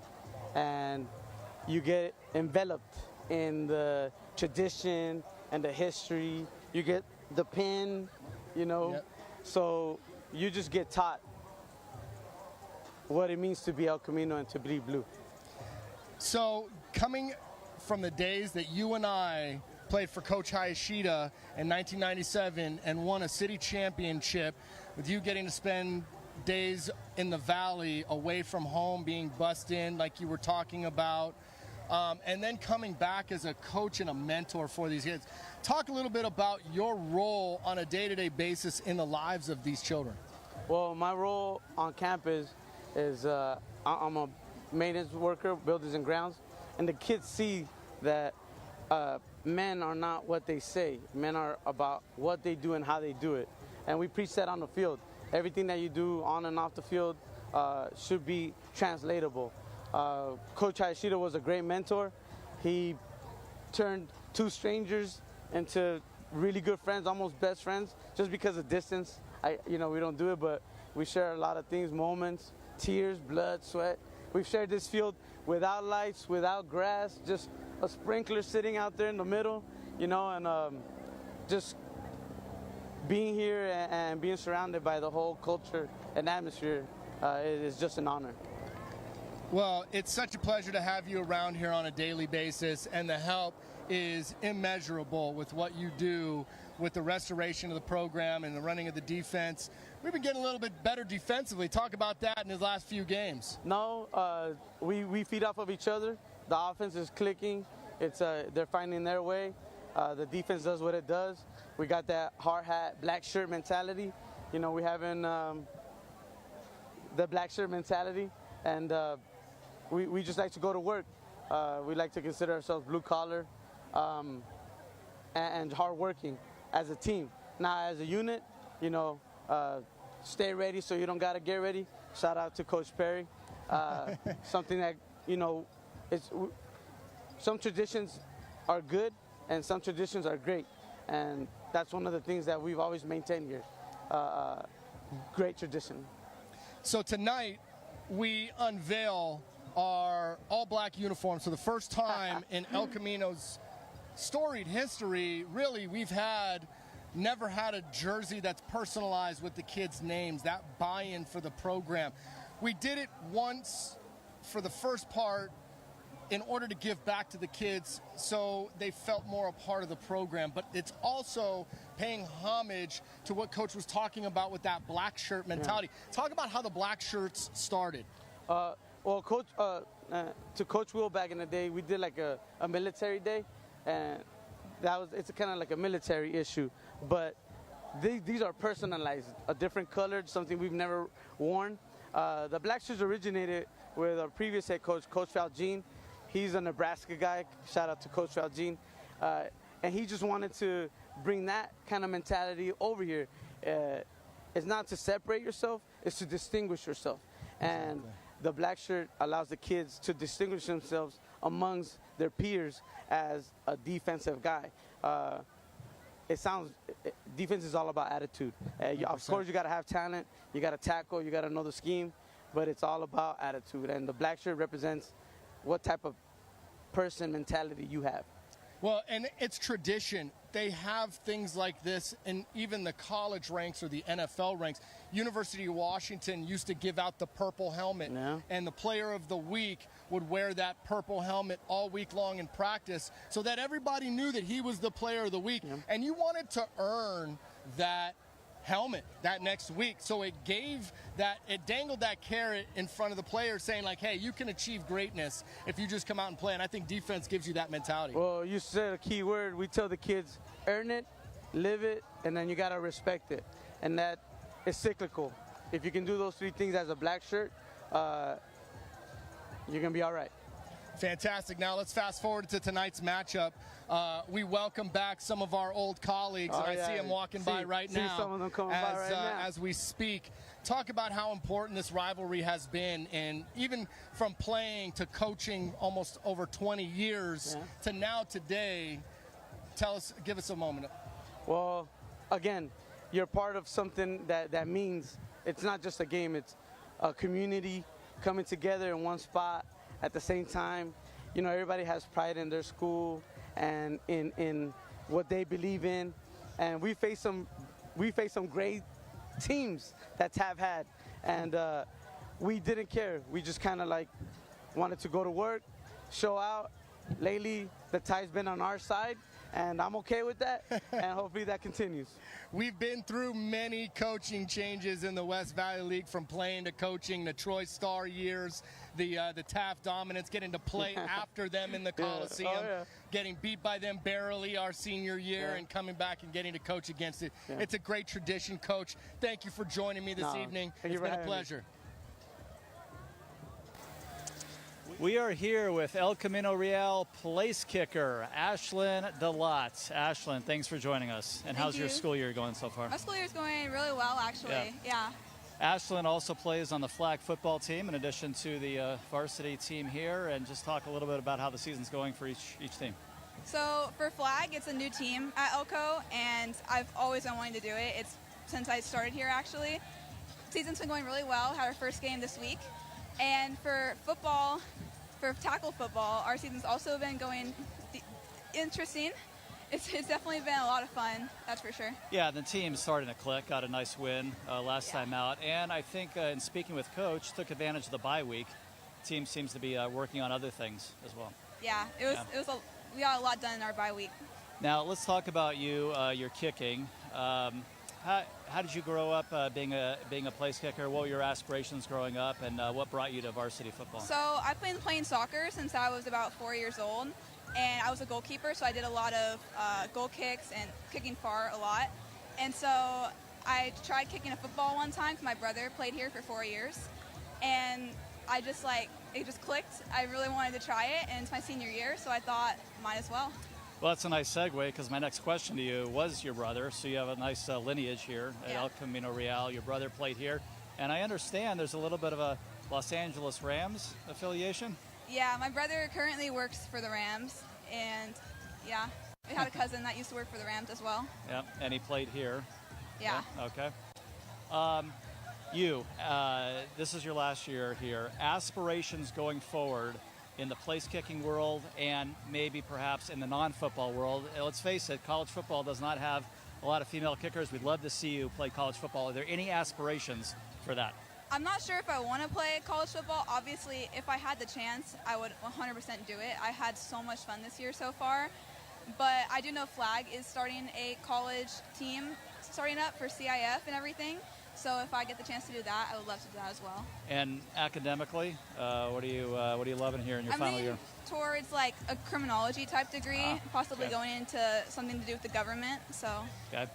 And this homecoming game, it is so big, not only for these teams but the city.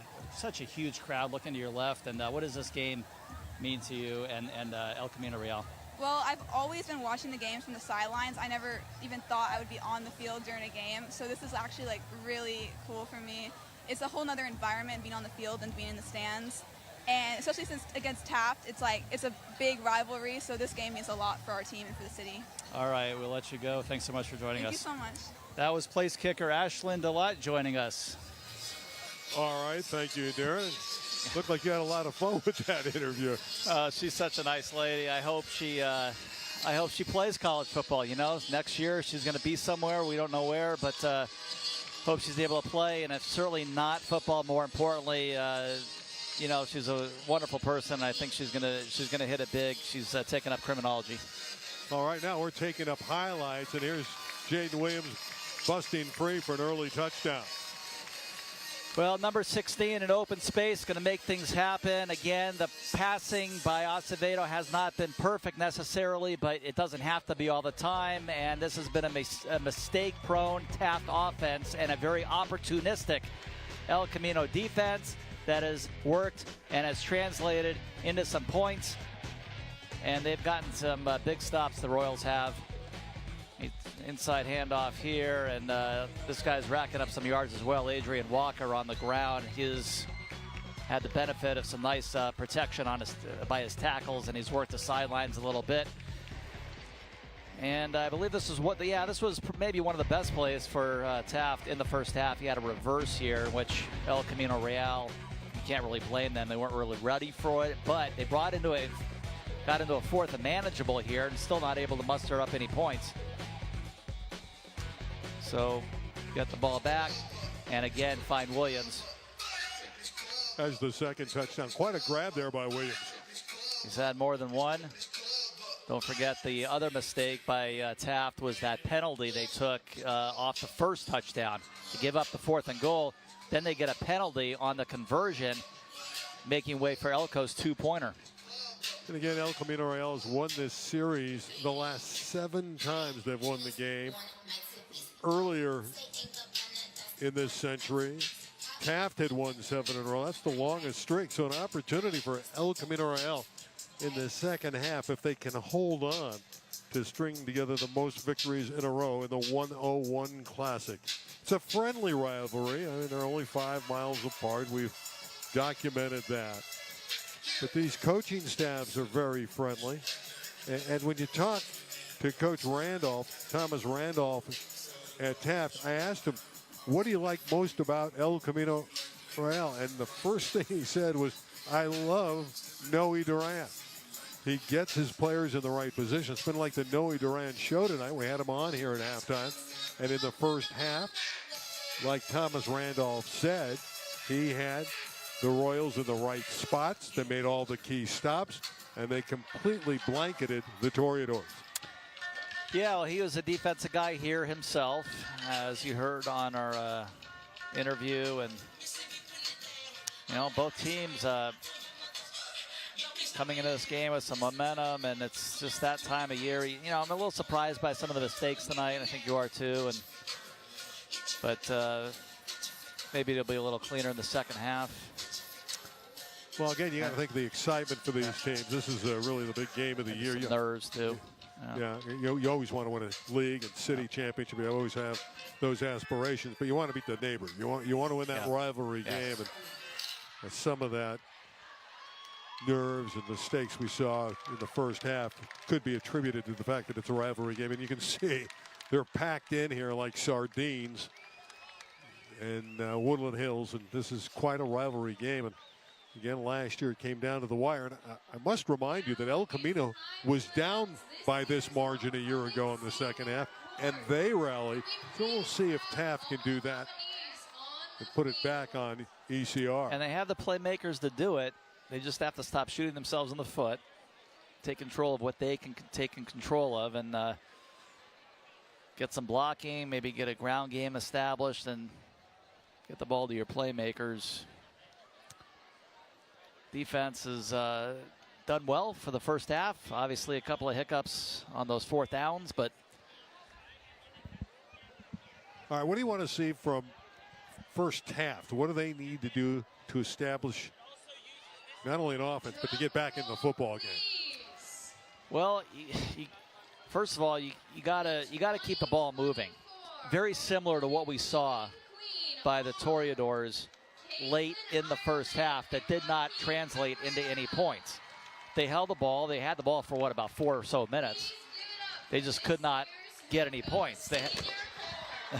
We're going to stop for a moment here. We're going to take in some of the festivities. The fireworks are going on homecoming night. Take a look at some of these fireworks here in El Camino Real. This is really cool, I got to tell you.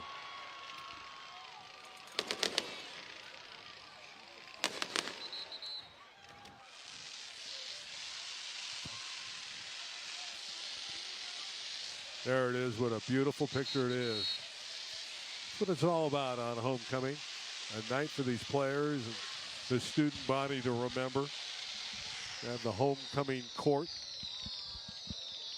The homecoming queen, I would imagine, that'll get crowned shortly. More fireworks to come. Don't you love fireworks? Well, Taft hopes there's some fireworks offensively in the second half. Yeah, but what I was saying, you know, you got to find a way just to keep your offense on the field. Both teams have been doing a really nice job getting off the field, but you got to find a way to get points from those drives, like the one we saw at the end of the first half. And then, you know, you've had at least three bad exchanges that I can think of that have just really ruined Taft through 24 minutes. It's New Year's Eve in Woodland Hills. Sure seems like it, doesn't it? Yeah, it sure does. And sometimes when you play these games, the records mean nothing, right? Wow, that was explosive to say the least. Fireworks, the culmination. The fans here appreciate it. Just the fun of playing in a rivalry game at any level, and just like what we were talking with Ashland about, just this one game. Pick one game on that regular season schedule. This is it. They told us it was going to be in the 70s. It's still in the 80s. Yep. Yeah, that's. If you know anything about the 818 of late, we have been in triple digits in early October, and for much of this area. And here is nighttime. We're still working up against the mid 80s, but a lovely night. And I think hopefully by now both teams have settled in, got their nerves out of the way, and we're going to see a really good second half. Well, for Taft, it's got to start with a stop. El Camino's going to get the kickoff. And Jason Zabalik, the first thing he preached in the locker room is, here's an opportunity if we can come down the field and score early to knock them out. You get like a 3-touchdown lead, it's going to be very difficult for Taft. And on the side of the Toreadors, the men in red, they're saying if we can get that defensive stop, get that offensive going, make the adjustments, we can fight back and get right in the ballgame. Of course, Taft has a rich tradition. They won a city title in the highest division a number of years ago under the guidance of Troy Starr. They were a regular to the finals in the city section. They beat Banning in the finals at the Coliseum for their one city title. But another championship game against Crenshaw where they basically had the game won, and they had a kick blocked in the final 20 seconds return for a touchdown, and that cost them the city title. But it's been a storied program that's been down in recent years with 4 head coaches over the last few seasons, and Thomas Randolph is trying to turn that around. Of course, at El Camino Real, Jason Zabalik won a city title a couple years ago, and would like to return to prominence. If you look at the numbers, the computer rankings right now, they have El Camino Real going to Division II as the #1 seed. They feel that confident that they're playing that well that they'd be #1 in D2. No question. They're a much different football team than when we last saw them here against North Hollywood, and certainly see they're playing with more confidence, putting some points on the board, and certainly shining on defense. They're going to be tested. Get through this one. They're going to be tested down the road. You got a tough game, for example, at Cleveland in 3 weeks. We'll have that one for you on LA36. Yep. So this is league play time, and it's going to be fun. After an extended halftime, we're ready to go.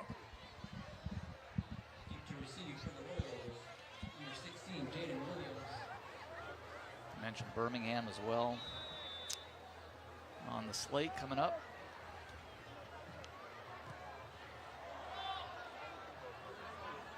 Deep kick into the end zone, unreturnable.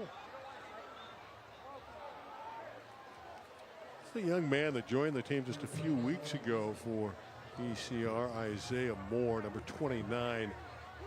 He's out of Texas, Lone Star High School, transferred in. That's in Frisco, Texas, the home of the Cowboys. And they say he's got some swag. Hasn't been incorporated in the offense yet tonight. He was back to return, but the ball went by him and into the end zone. So ECR starts from their 20-yard line. Let's see what they can get going in a highly anticipated second half.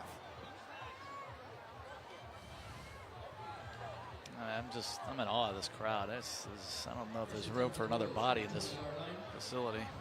In awe of the weather. Yep. Cortez, the motion man. Walker is bottled up. Good job by the Toreadors, that defensive front holding it down.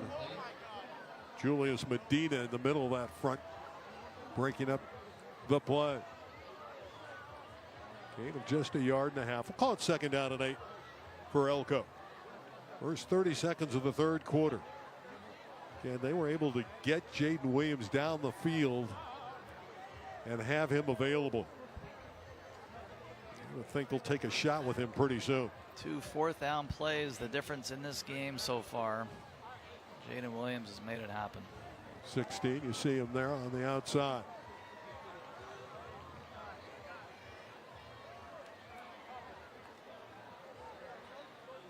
Stay on the ground. Walker, Adrian Walker, ripping off a big gain and a first down out to the 36-yard line. A lot of red jerseys around him, but somehow Walker's so elusive there, right up the middle.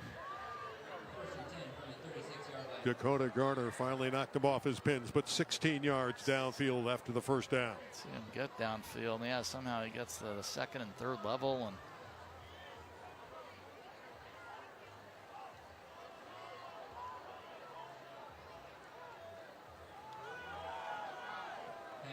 Walker again, running hard. An excellent gain on first down of 7. yeah, I believe he starts to go off guard here, and then he cuts back towards the middle for another healthy gain by Walker. And this is an incredible sign if you're El Camino Real. Well, you know what they talked about, establish the ground game. Their touchdowns were in the air. They know that Walker rushed for better than 100 yards in the victory at Dimely. And they're going to feed him the rock until he's stopped. 2nd and 3.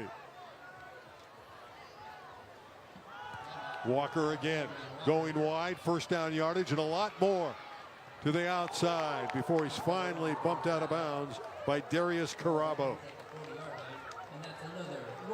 Big gain, another first down, and Elko is on the prowl. Playing with Michael Betosh, the left guard, helping him out a little bit there, going to the left. Big number 50 for the Royals, senior weighing in at 182. Yeah, they've had to build the offensive line. It's improved. They've moved guys around. And Betosh, you mentioned it, 182 by today's standards. That's not a heavy guy. Oh. But they're getting the job done, and they're improving up front.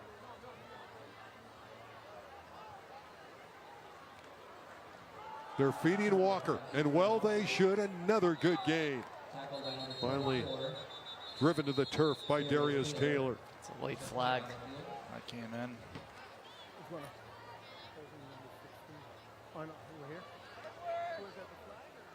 Elko looking for an early knockout punch here in the 3rd quarter.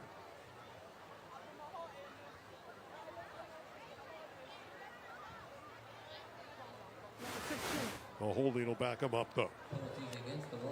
Interesting. That was rather late flag that was thrown for a holding call, and not really in that area. But that's first thing that's gone wrong on this drive for the Royals. It'll be 1st and 13. After the foul, it'll be 1st and 13.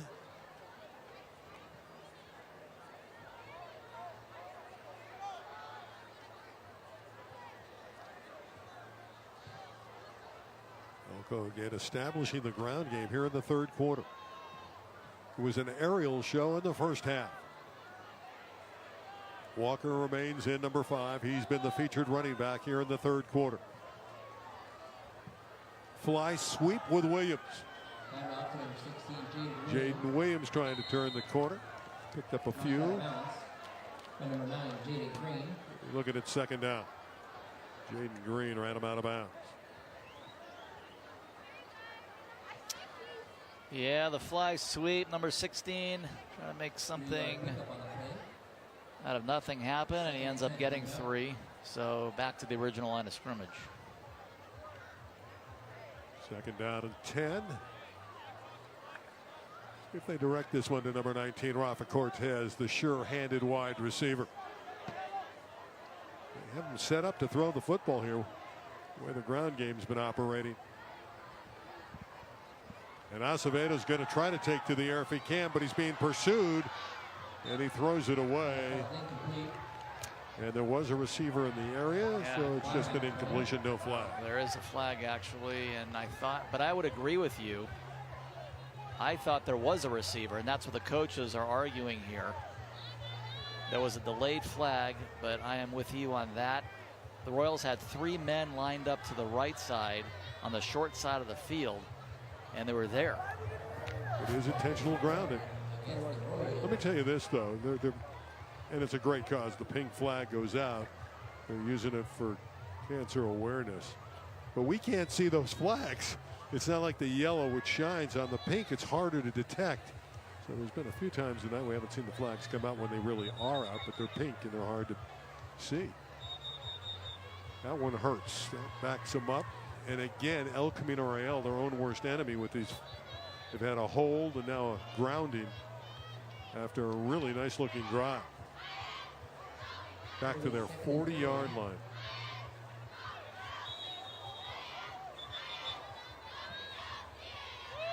Got to play for 2nd and 30. Now 2 penalties now offensively on this drive. 2nd and 30 coming up. See, Jason wants an explanation. Curtis Winston obliging. Jason's such a nice guy. He said, all right, I get it. I get it. Yeah, a little confused where the ball is versus the marker is on the other 40. The ball is on this 40. So now they're moving it. It is 2nd and 30. The ball's at the 40. They have to get all the way to the 30-yard line for the first down. Okay, so now they got it. Yeah, they've had a little difficulty with the chain gang on the other side, but they're young students trying to get it done. They're not like the NFL and professional people. Trying to control the beautiful crowd here tonight. Athletic director getting things under control. And the official is looking to the crowd. I wonder if somebody has something that's bothering the players. So we got a stoppage in play. This has had some oddities to it, to say the least. Yeah, the rhythm of this game has been a little bit odd, but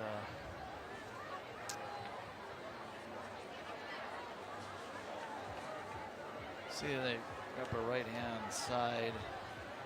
The referee's trying to talk to security here about something. We don't know what.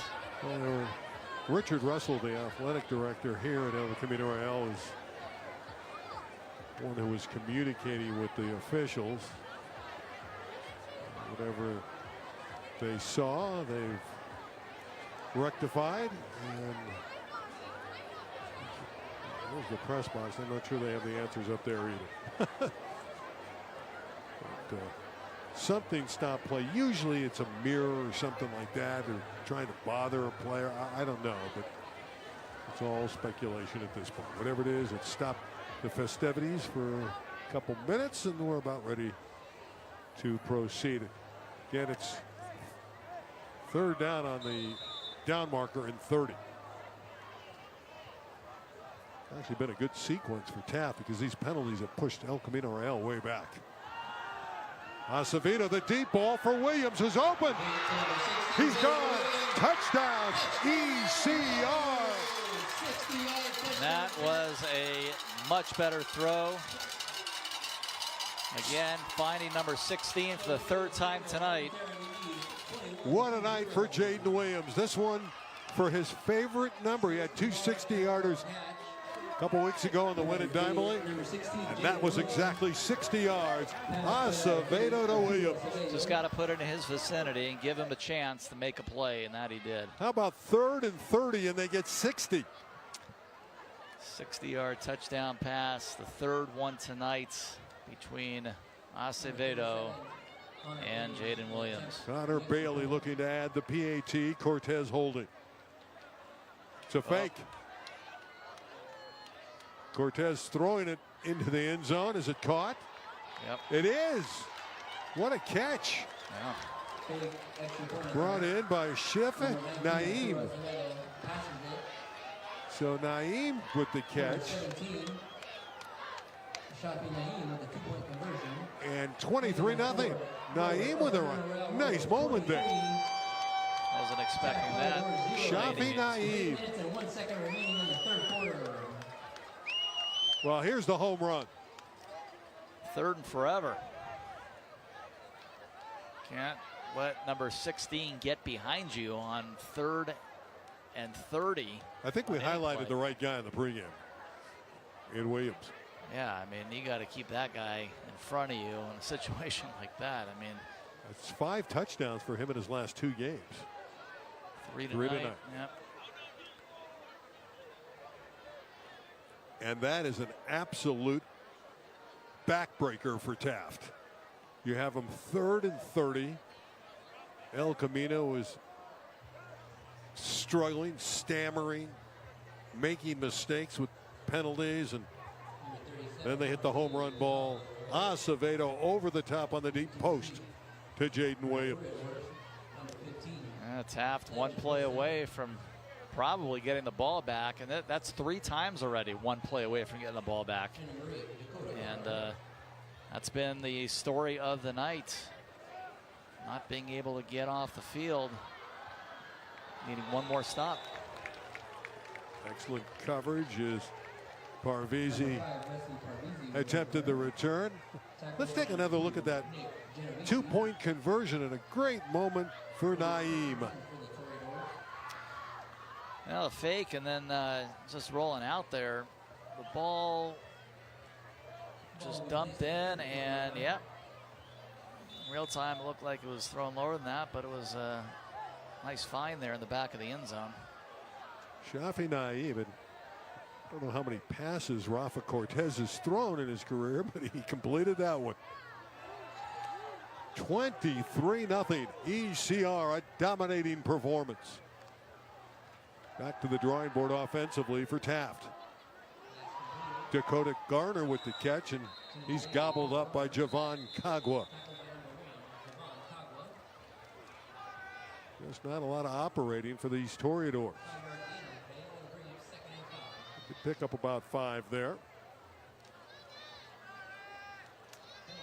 It's going to be an ineligible receiver called on Taft. See if we can find anybody downfield. Right there, yep. That was 76, I believe it was. He was downfield. Maybe not, maybe 75. Maybe the center, number 75. Emiliano Venegas.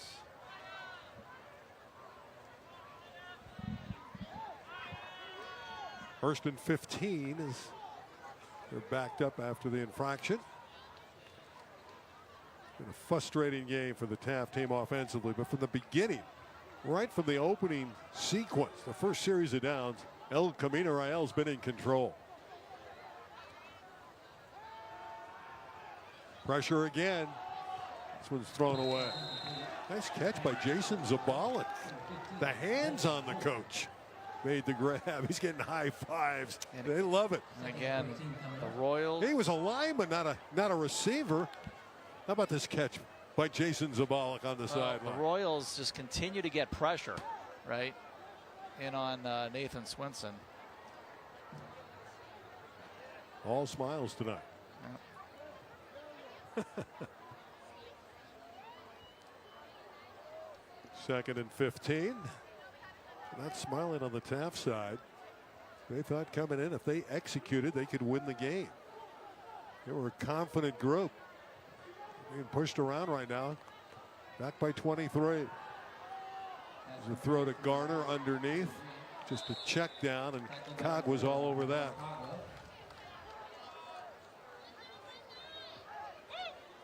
Five minutes into the 3rd quarter. Elko in complete control of this West Valley League opener. 3rd down and still 10 needed for Taft. When you think of Taft, I think of Steve Smith. Played at Taft, helped them win a city title.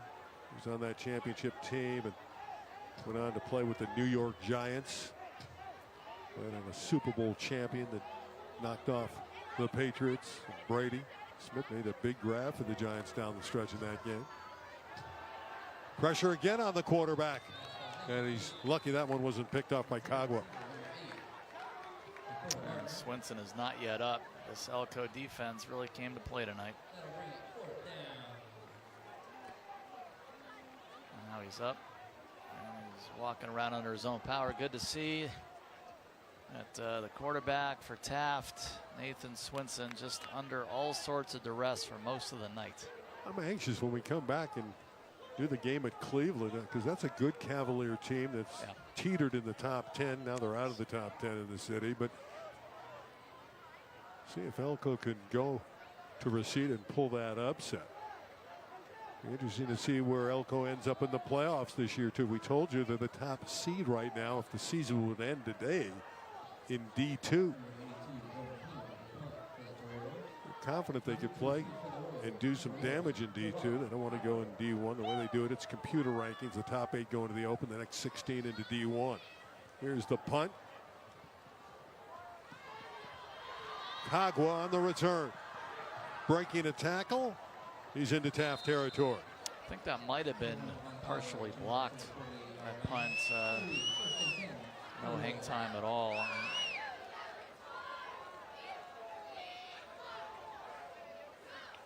I'm sure Zabalik and his staff were confident they could win the game. Both coaching staffs were, but I don't think Jason would have thought that they would be in complete control like this. Now they're dominating the game. Yeah, I would not have expected a 23-0 game. Halfway through the third quarter, much less. And let's be honest, Taft's secondary cannot control number 16, Jaden Williams. He's beaten them repeatedly over the top. Acevedo with the 3 touchdowns, all in the air, all to Jaden Williams. Royals can really grab a hold of this game right now. They already do, but they can make it that much worse. Fake to Williams this time, and then they hand it off to Walker. And he's shut down by Julius Medina. And Medina's a guy they love up front. And 15 tackles coming in to tonight. Great technique on that defensive line. You see number 58 there, Tatum Sakai, doing another nice game tonight, both sides of the ball. Can't say enough about what this line has done for Adrian Walker and others. I like the quickness of Walker too. He hits the hole in a hurry, doesn't he? Yep. Second down and 6. Oh, Camino Real in complete control of the ball game, and Walker with a nice gain. Appears to be a little bit shy of the necessary yardage. Oscar Garcia brought him down. Unfortunately, you can see another Toreador is not getting up quickly. And has failed to get up, but I think he's going to get some help, some assistance. And he does. That's 77. Anthony Marino, their all-star lineman. He's going both ways. He's got to be a tired guy. Now he's limping off. It is warm. We just saw that graphic of 83 degrees.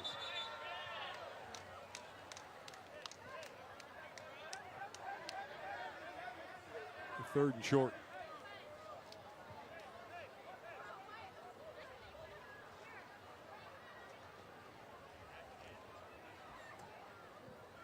It's been a very good third quarter for El Camino Real. They had a couple penalties that pushed them back, but they're able to overcome those with the deep ball to Williams.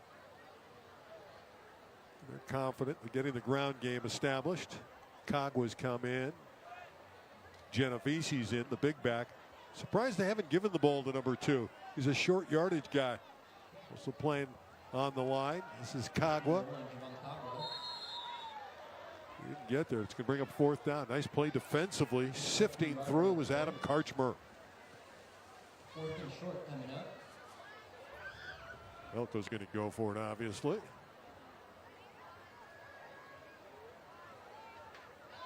Fourth down and 1. A lot of precious seconds ticking away. It is the third quarter, but sense of urgency here. Yeah, Walker's had a great second half. He's small, but he's mighty. He's quick, fancy feet. 4th and 1. Genovese, there he goes, the big back. We talked about him, Nick Genovese. Barreling forward, first down, El Camino Royale. Taking everybody with him too, just pushed everybody over seemingly, and that's a combination of great running and not so good tackling. Well, we expected to see that. He's been a guy that's been on campus, talked about, but he's been established on defense, but he's a powerful downhill runner. You can't arm tackle him. Kagwa with the carry, driven down by Oscar Garcia.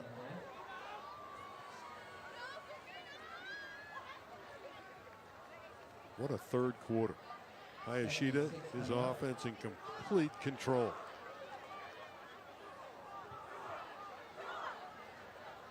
Opening game of the West Valley. I think this score is going to surprise a lot of people. Not that El Camino is going to win the game. That's not shocking at all. But if this trend continues, the disparity will surprise people. Kagwa in the middle. And there's some holes in that front. Yeah, you know, that's exactly what I was just thinking. They're just not, Taft is not closing the gaps. Obviously, El Camino, the MO here, keep the ball on the ground, keep the clock rolling, keep, you know, hold on to the ball as much as possible. You know, it's not surprising what they're trying to do here, but Taft is just on their heels on defense. I don't know if it's fatigue or what. They're just, seems like they're missing a lot of assignments. Rapidly moving third quarter. Third down and 3. Genovese again. This time they do a little bit better job. That is a much better job. Got the good tackle there from down below. Tackle by number 5, Wesley Parvisi. See what the infraction is. Looks like we have a penalty against Big one against the Royals. You're winning big. It's probably not going to matter, but this has got to be so frustrating to the coaching staff. Yeah. It's going to take it back outside the 30 of the Toreadors. Well, you know what that does? It brings Williams back in play. There's no one yawning here tonight. Everybody entertained by what El Camino's doing. Well, he had a 3rd and 30 last time. Made the connection, and it's been a funny game. I mean, you've had 3 plays. You know, you had those 2 4th downs, and then the 1 3rd down. All 3 to Williams. They need 18 here. It should be no problem, right? They got 60 when they needed 30. Acevedo to the air for Cortez. Touchdown, El Camino Royale. I told you, what's 18? That is a beautiful 4th touchdown pass for Acevedo. And Cortez, one-on-one coverage, hauls it in for 6 more.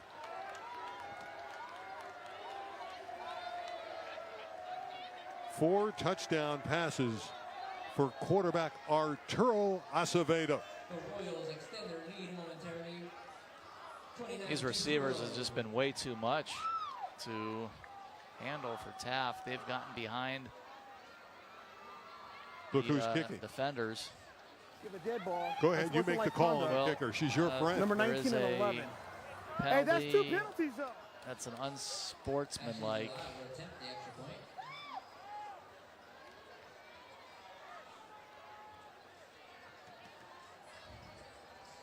Yep, Ashland is on the field right now. Trying to give the. But the referees are talking here and could make it a more difficult kick. We'll see. But good to see Ashland. So that's after the. Okay. Who is celebration? Number 19. It's going to make it a further kick.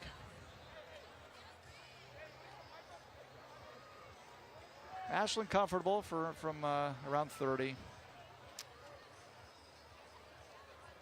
See if she can make it. So there's some intrigue here because she's been doing mostly the pooch kicking. Ashland Delott trying to give the team a 30-0 lead. Cortez, who caught the touchdown, will hold for her.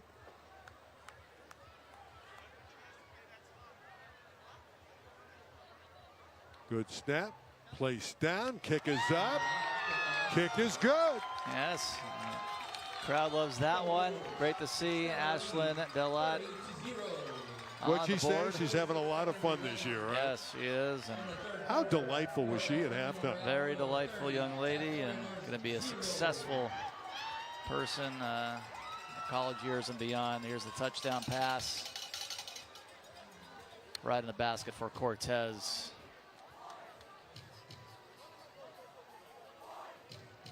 Very admirable night. You know, he hasn't been perfect in his throws, Acevedo, but very respectful night. And those 4 touchdown passes. And again, the biggest thing for him is he's given his receivers a chance, and they have made plays in the biggest of moments. All 4 times, Randy, arguably Taft was just 1 play away from getting off the field. And Acevedo has made something happen each of those 4 times. The route is off. 30-0.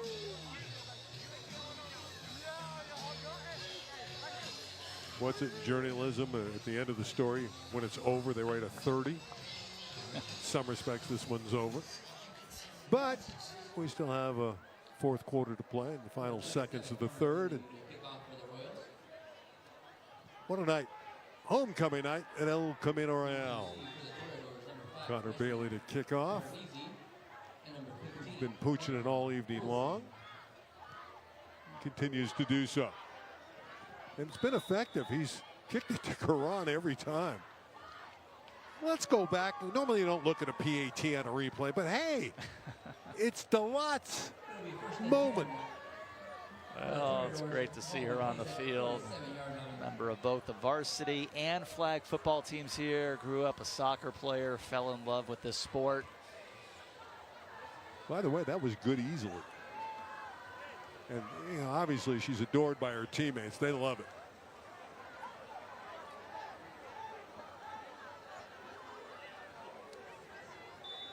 So Taft will start from their 47.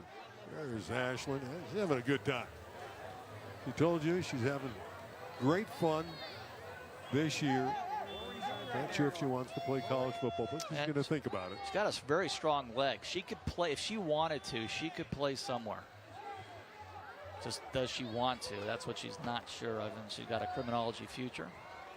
Dakota Garner on the reverse, double reverse. Green throwing it back to the quarterback, and that worked. That baffled.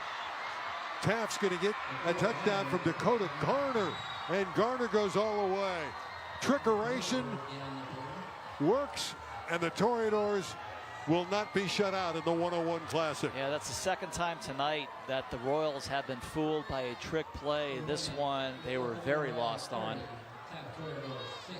and it cost them 6. Dakota Garner. Great moment for him. You know, that's not an easy play to execute. The Toreadors did it beautifully. Now they look to go for 2. Trying to somehow get back into the football game. Swinson out of the gun. Final half minute of the 3rd quarter.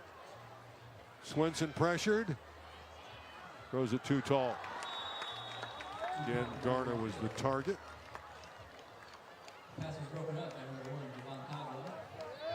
With 33 seconds remaining in the 3rd quarter. You know, we had fireworks at halftime. We're having fireworks in the 2nd half. It's been a very festive 3rd quarter. 15-6 in the quarter. Let's take another look. Dakota Garner, the reverse, Swinson, and then back to Garner. Green did a nice job on that 2nd reverse, tossing it back to his quarterback. And a nice run down the field for Garner. Now the attention to detail on this play was tremendous for Taft. And you're right, very hard to execute plays like this on any level, much less right now. But they've used that trick, well, not that particular, but there have been 2 trick plays tonight. The first one turned out to be not costly. It could have been at the end of that 1st half, but now Taft is going to have to turn its attention to its defense. Yep, no trickery there. Did it go the 10 yards? Because Taft has it. It was touched by El Camino Real. I think it's Taft football. It should be and is. Right. That's the right call. Yeah, it is. And you talk about a perfect onside kick. Ball landed right at the 50. 10 yards. And again, perfectly executed.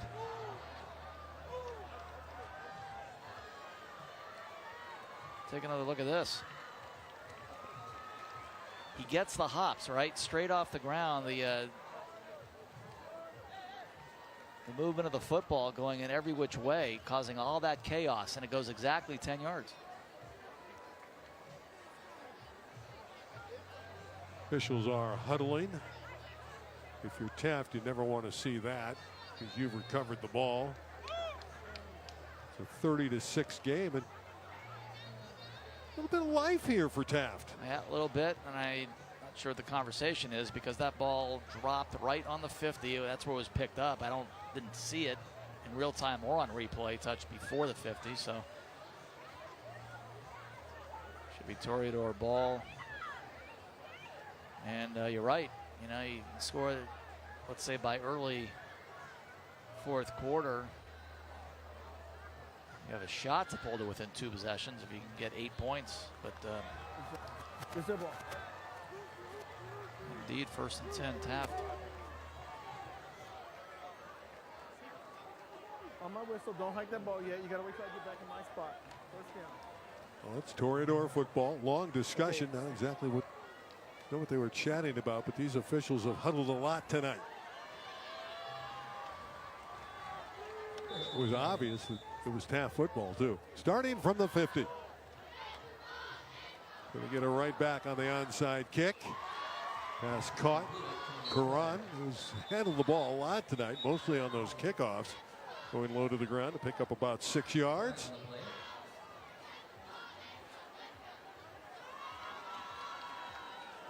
Be apparently another penalty. Is that what Karan wants an explanation? And again, it's hard for us to pick up these flags because they're pink. I got a face mask there at the end of the play, so now you're moving it inside the 40. Well, again, we saw a tremendous comeback a year ago by Elko. Taft trying to make a miraculous turnaround in this one. Still 25 seconds left in the 3rd quarter. And they're down to the ECR 39-yard line.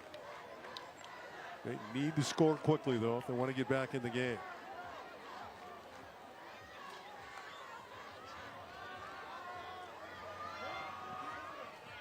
Karan can't get to that one. Protection was starting to break down, and Swinson had to unload. The 101 Classic. And El Camino looking for his 8th consecutive win over the Toreadors.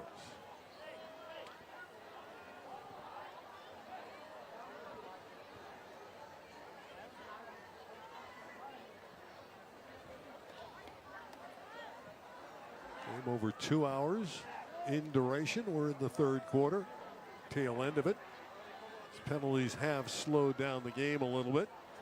We've had big plays and a lot of penalties, but the big plays have been thrilling. 2nd down and 10. Garner's the motion man. And they give it to Dakota. And he's caught from behind, and down he goes.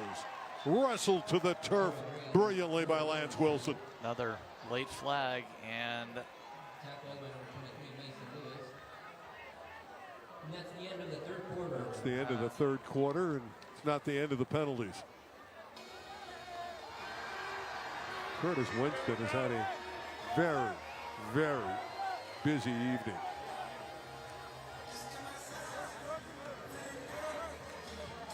I like Curtis, but we've seen too much of him. yes.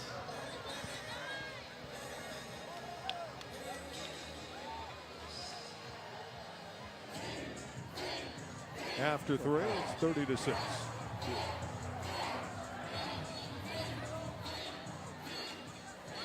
Coach Jason not happy. Another penalty on his defense.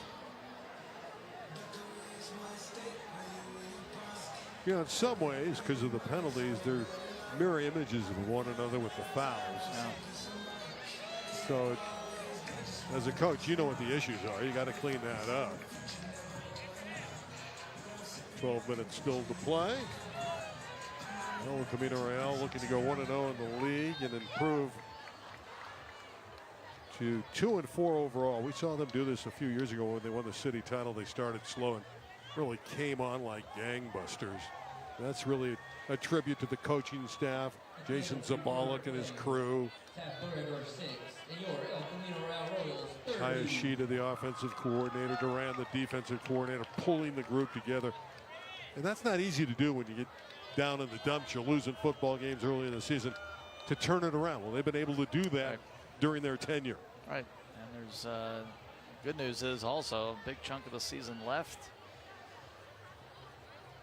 Well, they're going to get the ultimate test next week. And I know Birmingham going into tonight, we haven't gotten a score on the Chatsworth game as they seek their 43rd straight win over city competition, which would be an all-time record. Birmingham's coming to town. They're 0-4. That will be an acid test, obviously.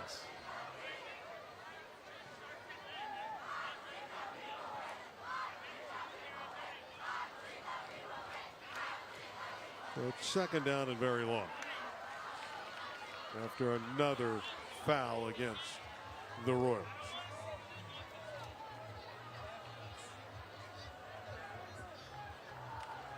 Yeah, they've had trouble setting the sticks on that far sideline.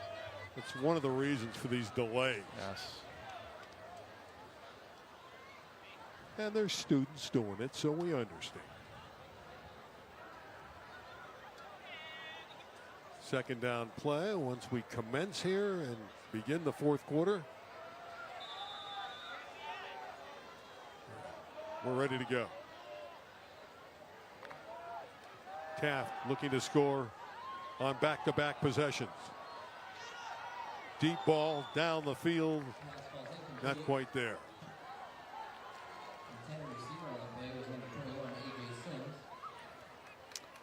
A.J. Sims, the intended target, number 21. Broken up by number 29, Anthony Parham.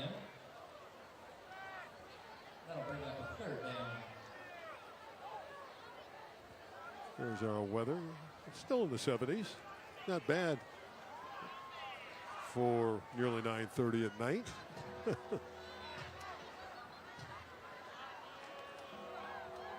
Third down and long, about 10 to go. Yeah, 2 plays to get 10 yards. Obvious 4-down territory if you're Taft.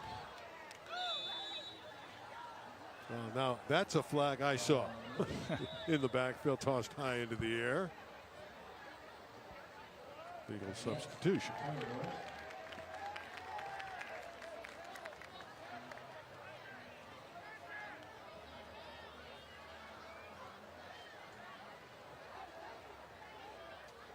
Talk about shooting yourself in the foot. Right, just the countless pre-snap penalties at just the worst of times.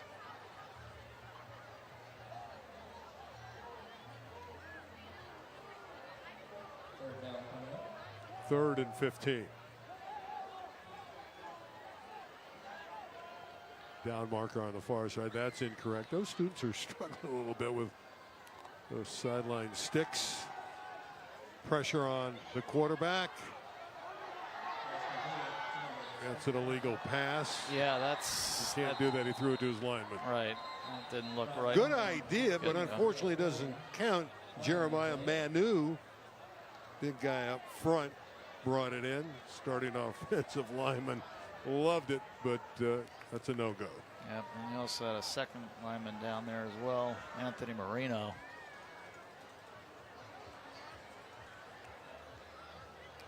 You got 2 linemen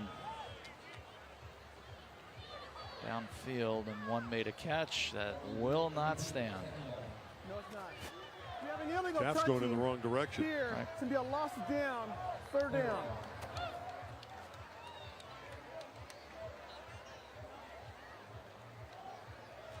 Take a look here. Yeah, scramble mode for Swinson. Yep, 77 and 55 were downfield. So Mason Lewis was applying tremendous pressure on Nathan Swinson. Now the officials are conferring on what down it is. Not sure it's third down. It could be fourth, but it says third for the time being. A lot of confusing things here tonight. No kidding. Swinson needs a big play, and he's going for it. Incomplete and nearly intercepted. He throws in double coverage here. All right, ladies and gentlemen, please pull out your 50-50. They decided to go for the whole thing, but fourth down now. Could have gone for something a little bit more fourth and manageable, but now you have to pretty much. You got 24 yards to go here, so. Well, El Camino's been able to do it. You see the arm strength of Swinson. See a near pick by Cagua. Would have been a great grab. 3916110. If you have the winning ticket. Timeout Taft. They want to think about it. Obviously, they want to make sure they get this play call correct. Fourth and very long.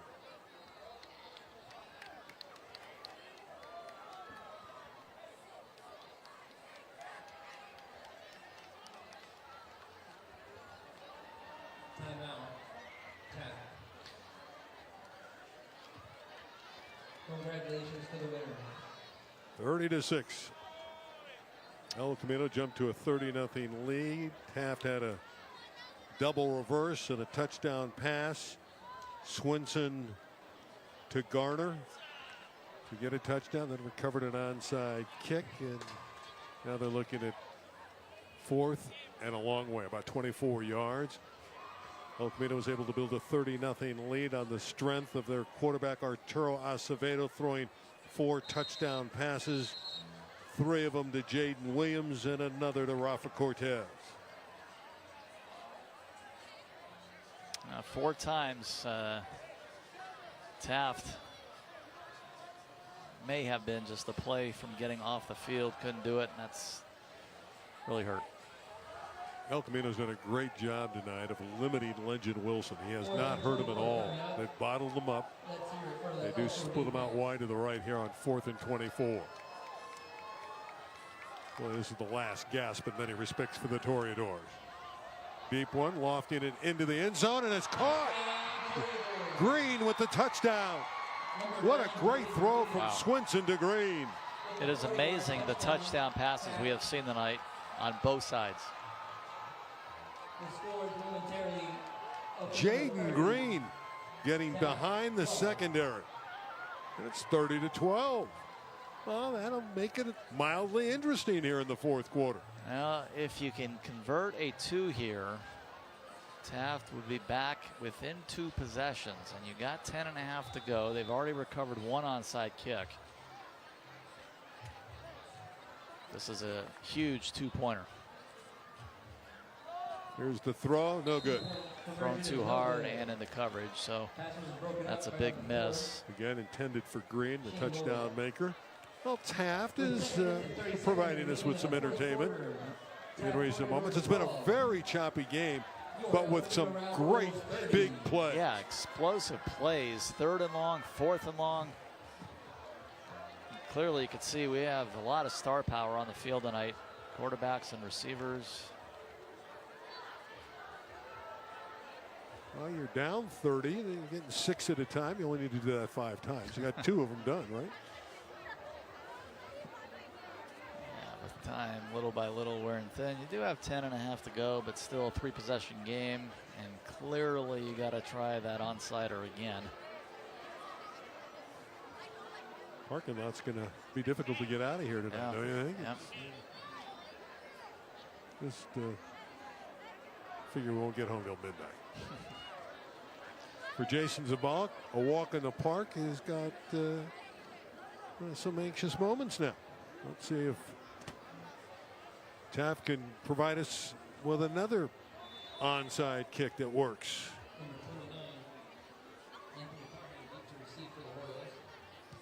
They'll kick it deep this time. Parham goes back to get it. Anthony Parham. See what Parham can do. Nice cut there. Anthony Parham is on his way down the sideline. Terrific return. Anthony Parham. There's another one of those explosive plays. And an interesting decision to kick it deep. And yes, you do have 10 and change left, but down 3 scores. May have been worth trying the onside-er. And of course, as it turned out, hindsight is 20/20. I can quote you on that, right? Yeah.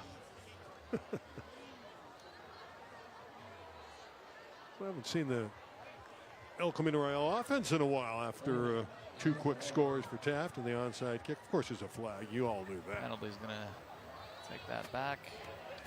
Holding offense 10 yards from the spot of the foul. It'll be first down. Direction on the return from the Royals is number 29, Isaiah Moore. The ball begins at the 40-yard line. First and 10 for the Royals. So they'll start from right around the 40.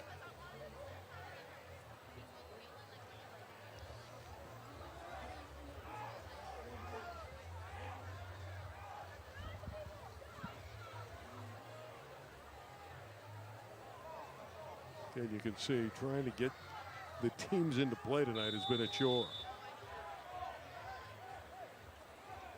See if they go back to the ground game at number 5, Walker.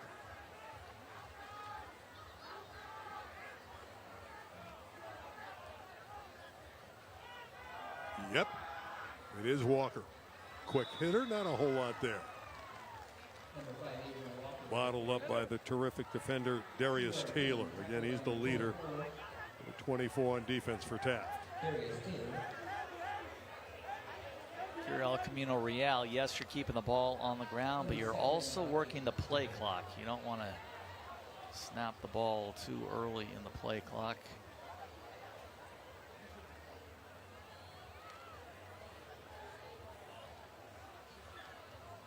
Yeah, you're right. You know, we're in the stands tonight. We have a little area cordoned off, but on the El Camino Real side, there's just no empty seat.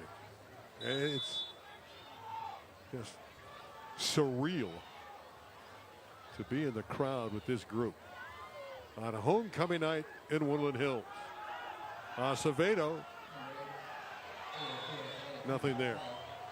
That play was read nicely by A.J. Sims. Third down at about 9. Taft burning its second timeout.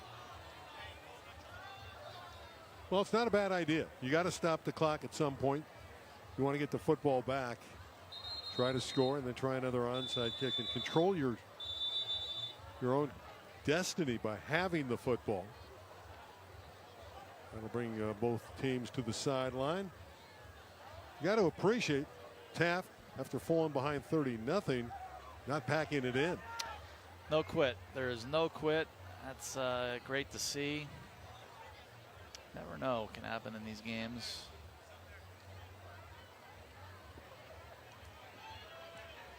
It's been we've seen our share of mistakes on both sides of the ball tonight. Each team has hurt Taft a lot more than it's hurt ECR, no doubt.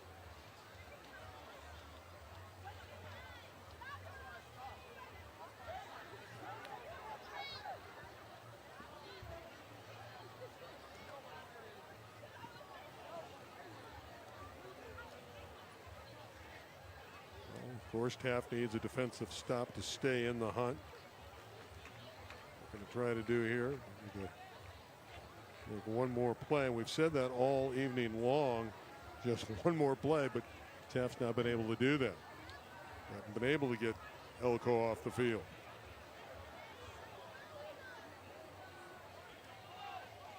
Yeah, we've had, what, 6 touchdowns total in this game, and all but one.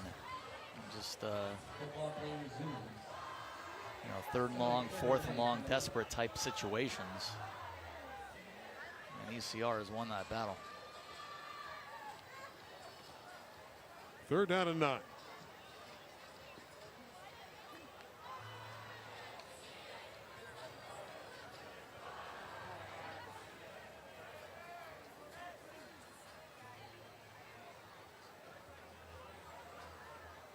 Lincoln Elbert, number 11, split as a wideout to the near side.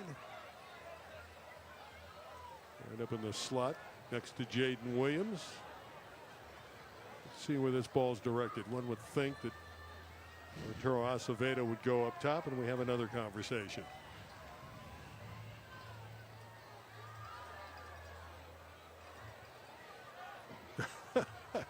Crazy, huh?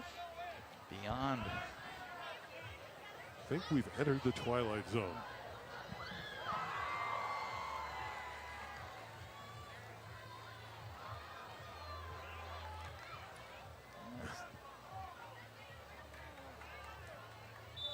There we go. Better late than never. Well, here's our 3rd down and 9 play. Low snap. Acevedo does a nice job of fielding it. Has Cortez. It's a nice open field tackle. Looked like Rafa was going to have enough for the 1st down. But Parisi did a nice job of getting him to the ground. Yeah, so they decide to put the ball in the air, although it is a nice, safe play. Short pass.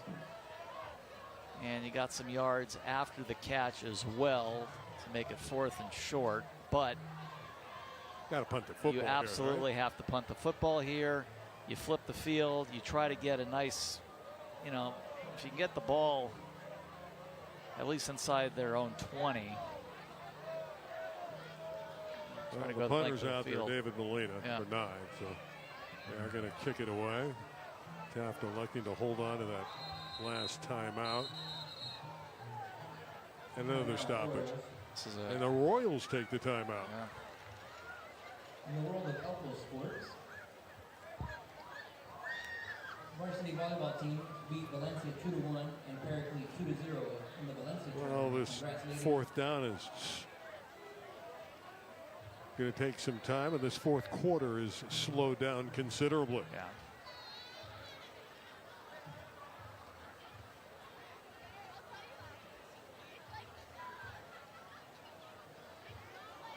What a night for Jaden Williams, huh, with the 3 touchdowns. Yeah, and they've all been clutch. He's made adjustments at times on Acevedo's balls. Of course, Acevedo has had a couple of nice passes to him, but a couple of touchdown passes which he had to kind of reach back or bring down. He brought down that high one. The one that he threw out to the right side in the 1st half. So and terrific adjustments out there, and there's no question Acevedo has done what he has had to do. Now they have the offense out there. Let's see if they try to dry him offside and then punt. Perhaps they go for it. You would think they would just try to draw him offside. El Camino came offside. Now the punting unit will come back in.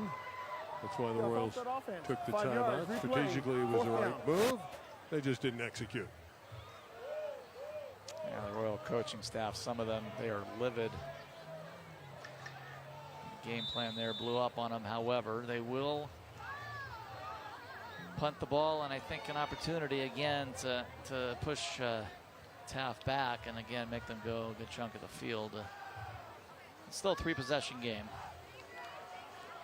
4th down, Molina with a very short kick in front of legend Wilson, and what did he do? He went in there. I don't know that it touched him.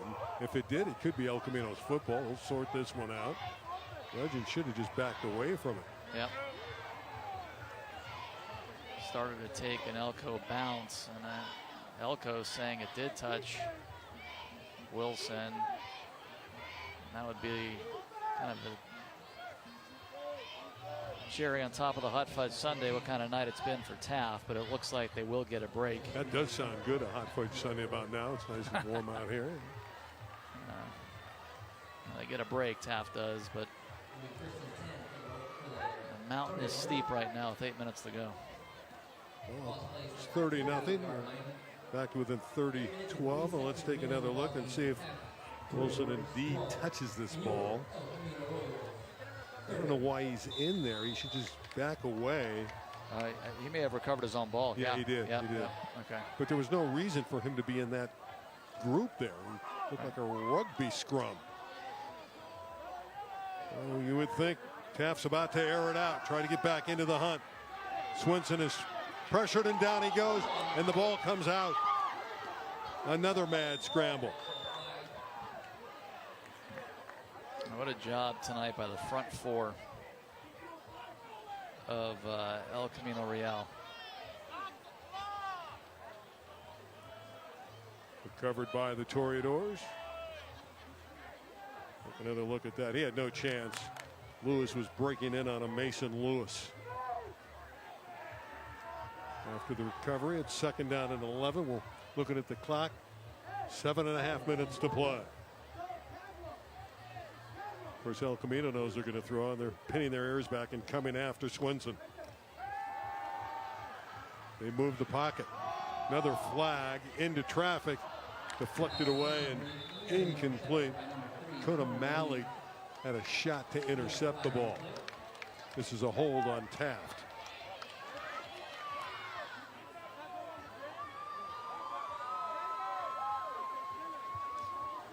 Well, we're not tracking penalties and yards for penalties up here, but it is ridiculous. It has been ugly, and there's just no excuse for it when you get the league play. This shouldn't, frankly, even be happening on opening night of the season. I sense that you're frustrated. Yeah, it's. Well, you know, it's unfortunate. You got, you know, people are working hard out there. There's no doubt there, but playing hard, working hard. But you gotta understand the game, you know.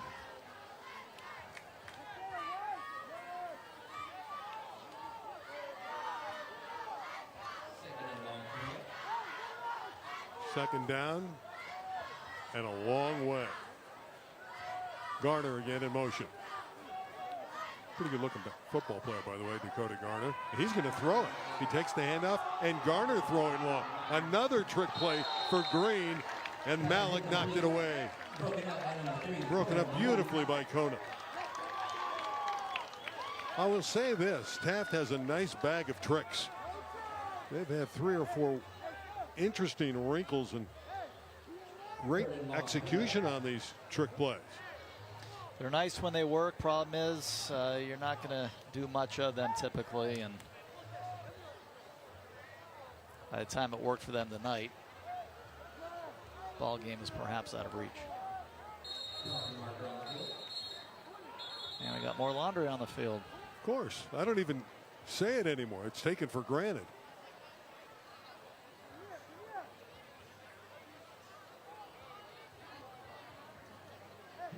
I mean, at some point, you should let them play.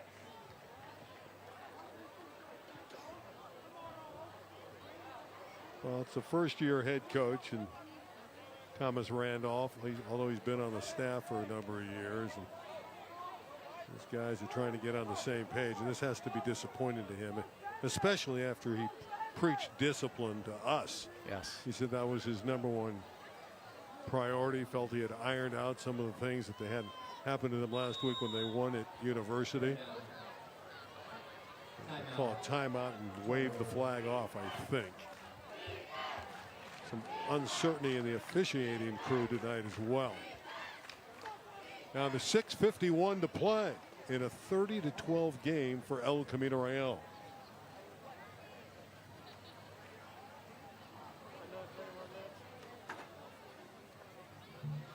So it'll be interesting to follow both these teams, you know, going forward. As you mentioned, we'll have that game in 3 weeks at a very good Cleveland team, but you got others to deal with. Birmingham, Chatsworth. If you're each of these teams, and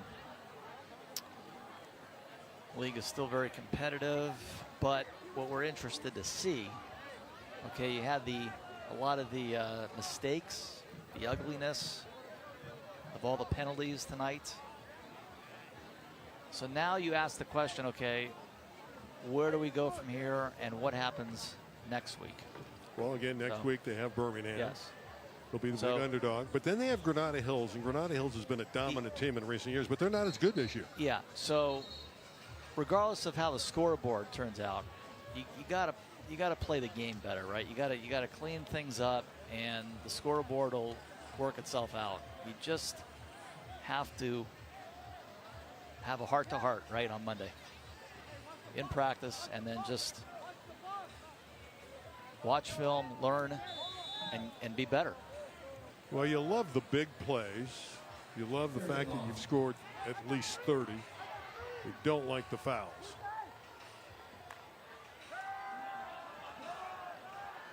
A quick gadget play and another flag. And you're going to get these penalties at this point because they're trying unusual plays that are impossible to execute. And this one's going against El Camino Real. 15 yards up this way.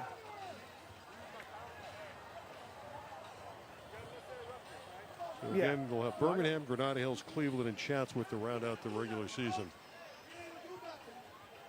The Royals.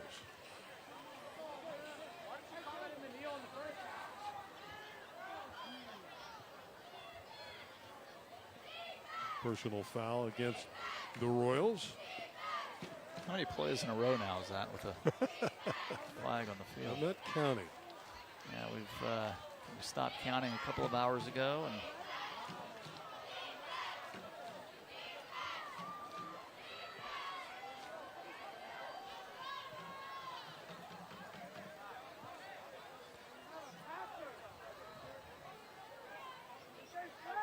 well, Taft has another opportunity. They were bottled up. Try it again. They'll load up with receivers to the right side. Clock is running with 6:35 to play.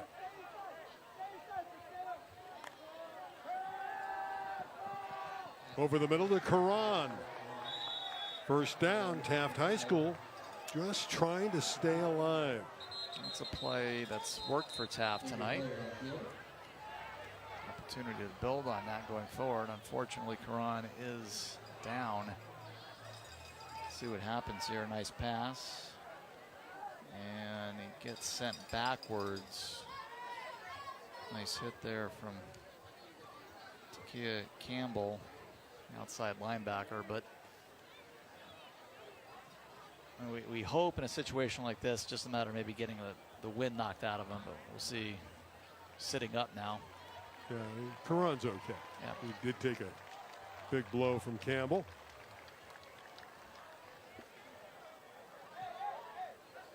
Able to walk off, although he is favoring left foot. Some assistance needed. He made a nice catch.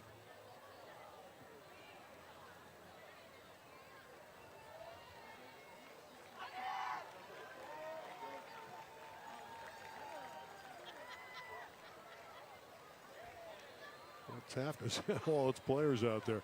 It's just really strange. They just haven't been able to get the game going. It is first down out to the 44. Karan with a nice grab. He took the mighty hit, but he held on to the football to get his team a first down. Swinson looking to engineer a dramatic rally.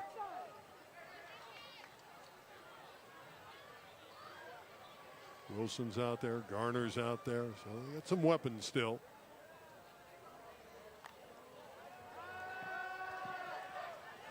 Better protection. Throw is wide of the target. That's one that Swinson would like to have come back. He wanted Green. Jaden Green, who made that big catch for the touchdown earlier in the quarter. And it's 2nd and 10.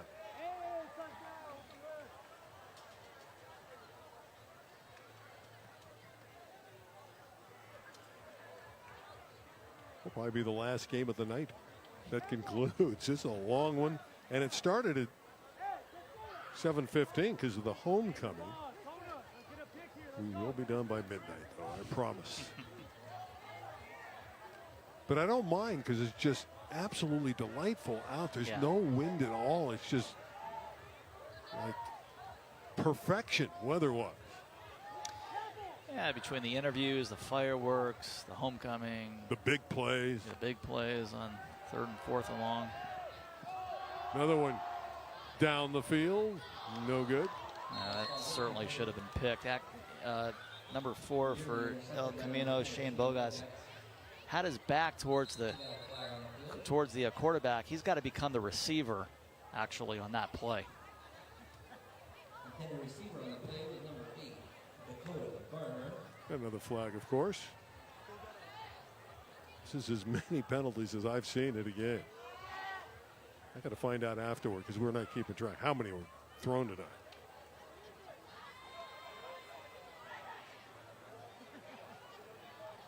To say the flow has been disrupted would be a colossal understatement.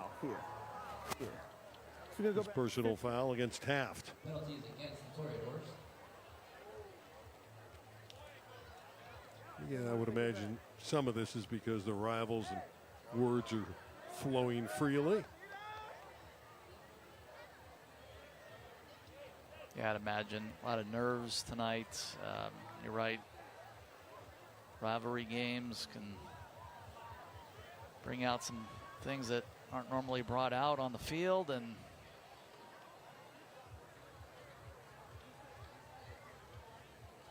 it's funny when the low point hit for El Camino Real and they lost 14-0 to North Hollywood. I had an opportunity to talk to Scott Fair, who's the head coach at North Hollywood High School, and he said, "Hey, Randy, don't worry. El Camino's going to win some football games. They got some talent." He saw it, even though his team won. He saw the opponent in El Camino with some players. And we're starting to see that talent grow up. But they, as you alluded to, need to clean up all the penalties, as does Taft, who's hit with the big one here. You need a calculator to pick out what the yardage is on these third downs. See, they're back at the 29. They got to get to the El Camino 45. So they need 26 yards. these are the types of plays that have gone for scores tonight. Pressure on the quarterback. Down he goes. I think they're going to rule that one a sack. No chance for Nathan Swinson. Wilson got in there, number 13, Lance Wilson.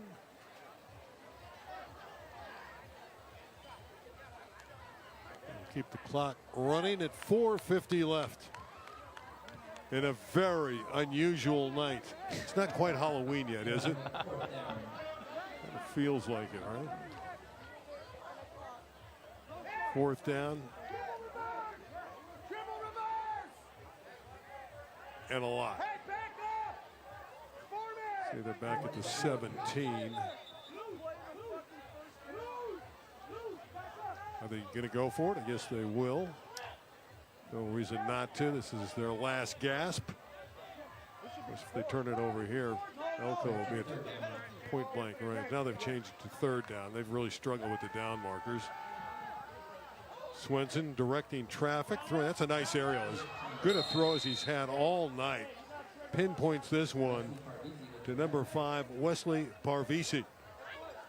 I like the pass. Again, sideline side of the receiver. That way, you know, worst case scenario, it's incomplete. You don't give the defender a chance for a pick. And he was open in space there, too. So it was a nice game, but they still need about 19 or 20 yards. So now you will go for it because they picked up a chunk. They need another chunk play.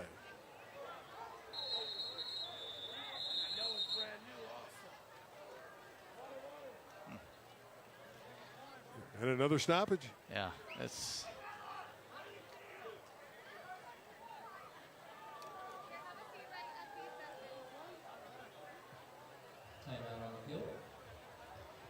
okay. So timeout on the field, right? So the question is why? One of the officials came off and he wasn't feeling well. He's being looked at by one of the trainers. That's okay. That's why we had the delay. All right. Okay. Under 4 minutes to play, 4th, and we'll call it 19. Swinson needs to go down the field and does beautifully. Again, it's Parvisi. And he got the 1st down. Suddenly, this quarterback is throwing the ball brilliantly. We heard he had a strong arm, and he's lighting it up right now. How many 4th down big conversions have we had tonight? all night, both sides. But unfortunately for Taft, they just didn't generate enough of it in the first half. And they're running out of time. That one's batted down. Tipped again by Lance Wilson, who's had a strong fourth quarter for Elko. It looks like despite this fourth quarter uprising by Taft, Elko's going to get the W. But the Toreadors, to their credit, are battling. Wilson deflection.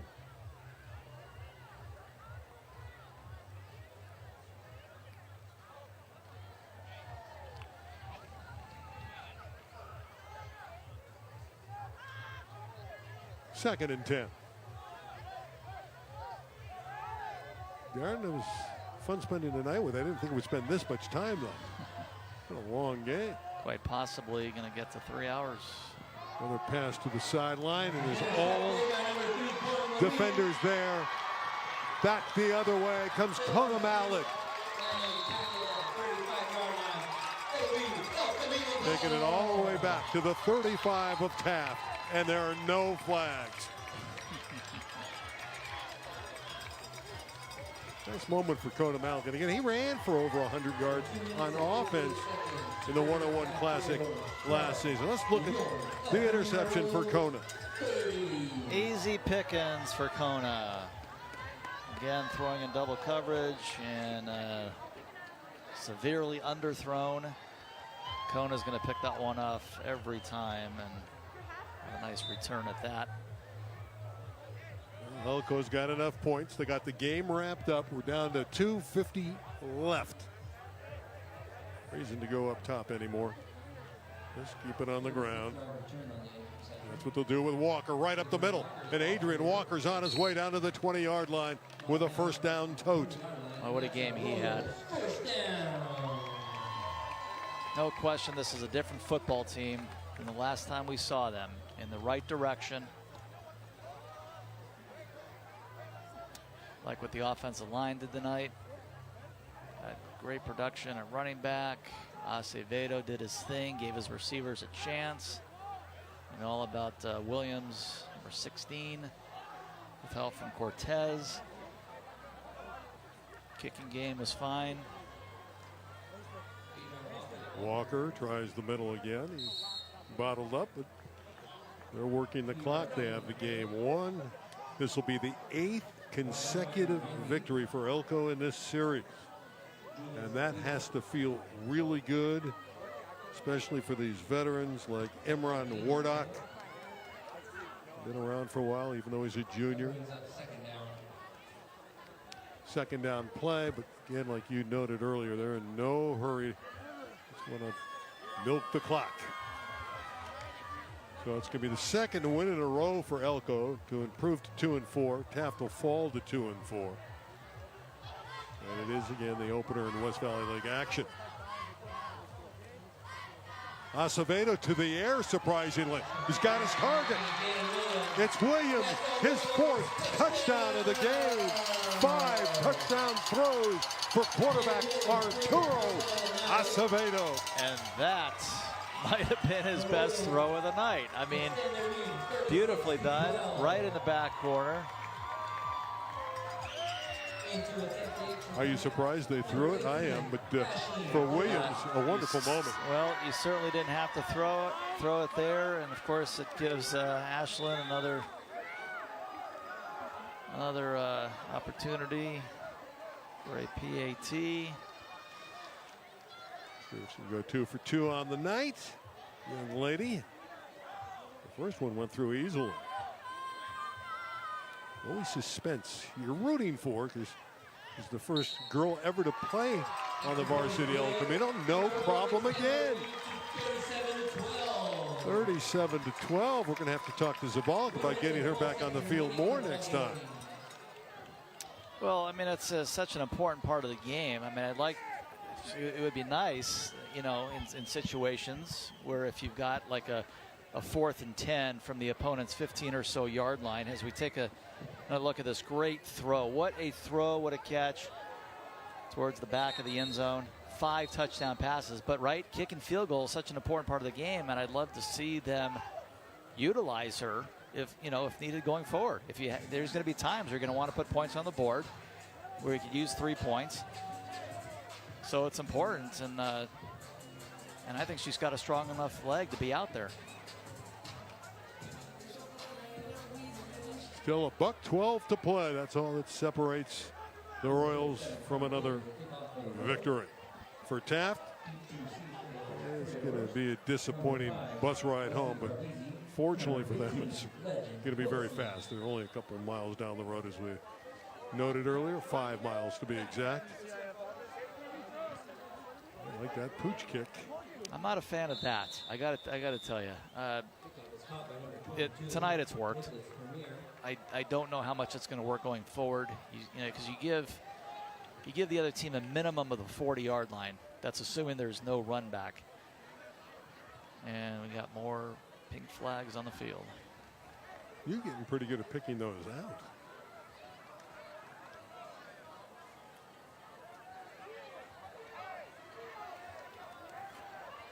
Just relax. Going against Relax. Camino.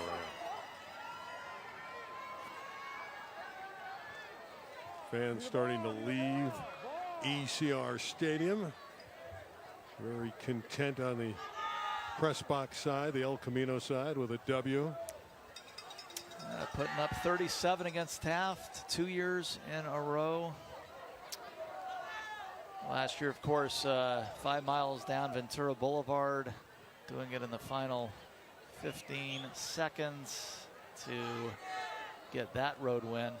Tonight, a lot more comfortable. Yeah, they were never really threatened. You do have to give, again, the credit to Taft for once getting buried behind a 30-0 Avalanche. 15 yards. At least battling and getting a couple scores. But yeah, if I'm each of these teams, even ECR, right? Monday, you're getting in the film room and you're just taking a look at these penalties, and you want to be clean, and it's not going to go your way going forward if that's going to be the case. There's another one that sets up Taft in good field position. That one for Legend Wilson, well overthrown. Number 15, Legend Wilson. We are seeing the arm strength of Nathan Swinson. Legend, who was dinged up a little bit a couple of weeks ago, came in 100% tonight, though. They wanted to get him involved, and they just have not been able to free him at any point.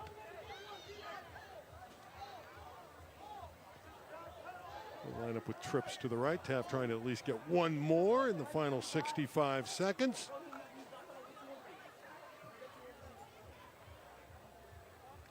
Make it look a little bit prettier in the box score.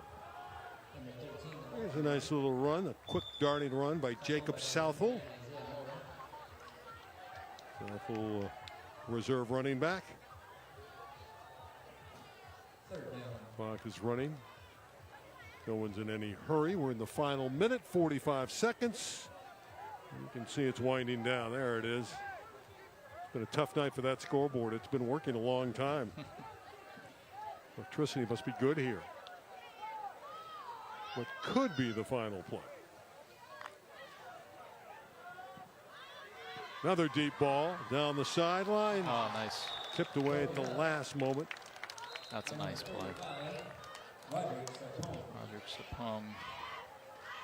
Roderick, another two-way player, cornerback here, and does a nice job getting his hand and a nice tip in front of that receiver. Taft is looking at fourth down. You see we have 21.6 seconds left. There are no 25-point plays, unfortunately, for the Toreadors.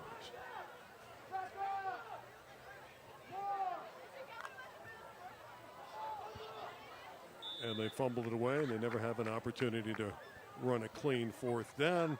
And it goes over on downs. El Camino Royale.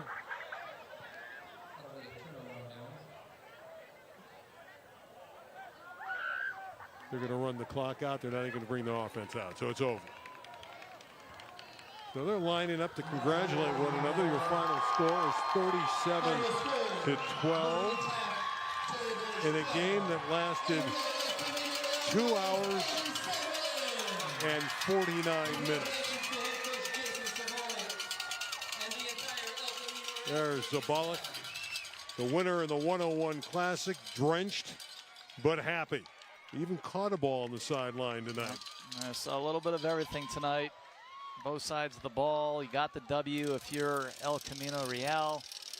Still lots to clean up, and it's only getting tougher from here on out. Got Birmingham up next for the Royals. The Toreadors will get Granada Hills on the road. Birmingham is coming here. Some highlights. Had some big plays sprinkled around all those penalties. Yeah, here's Williams, one of 4 touchdown passes to him.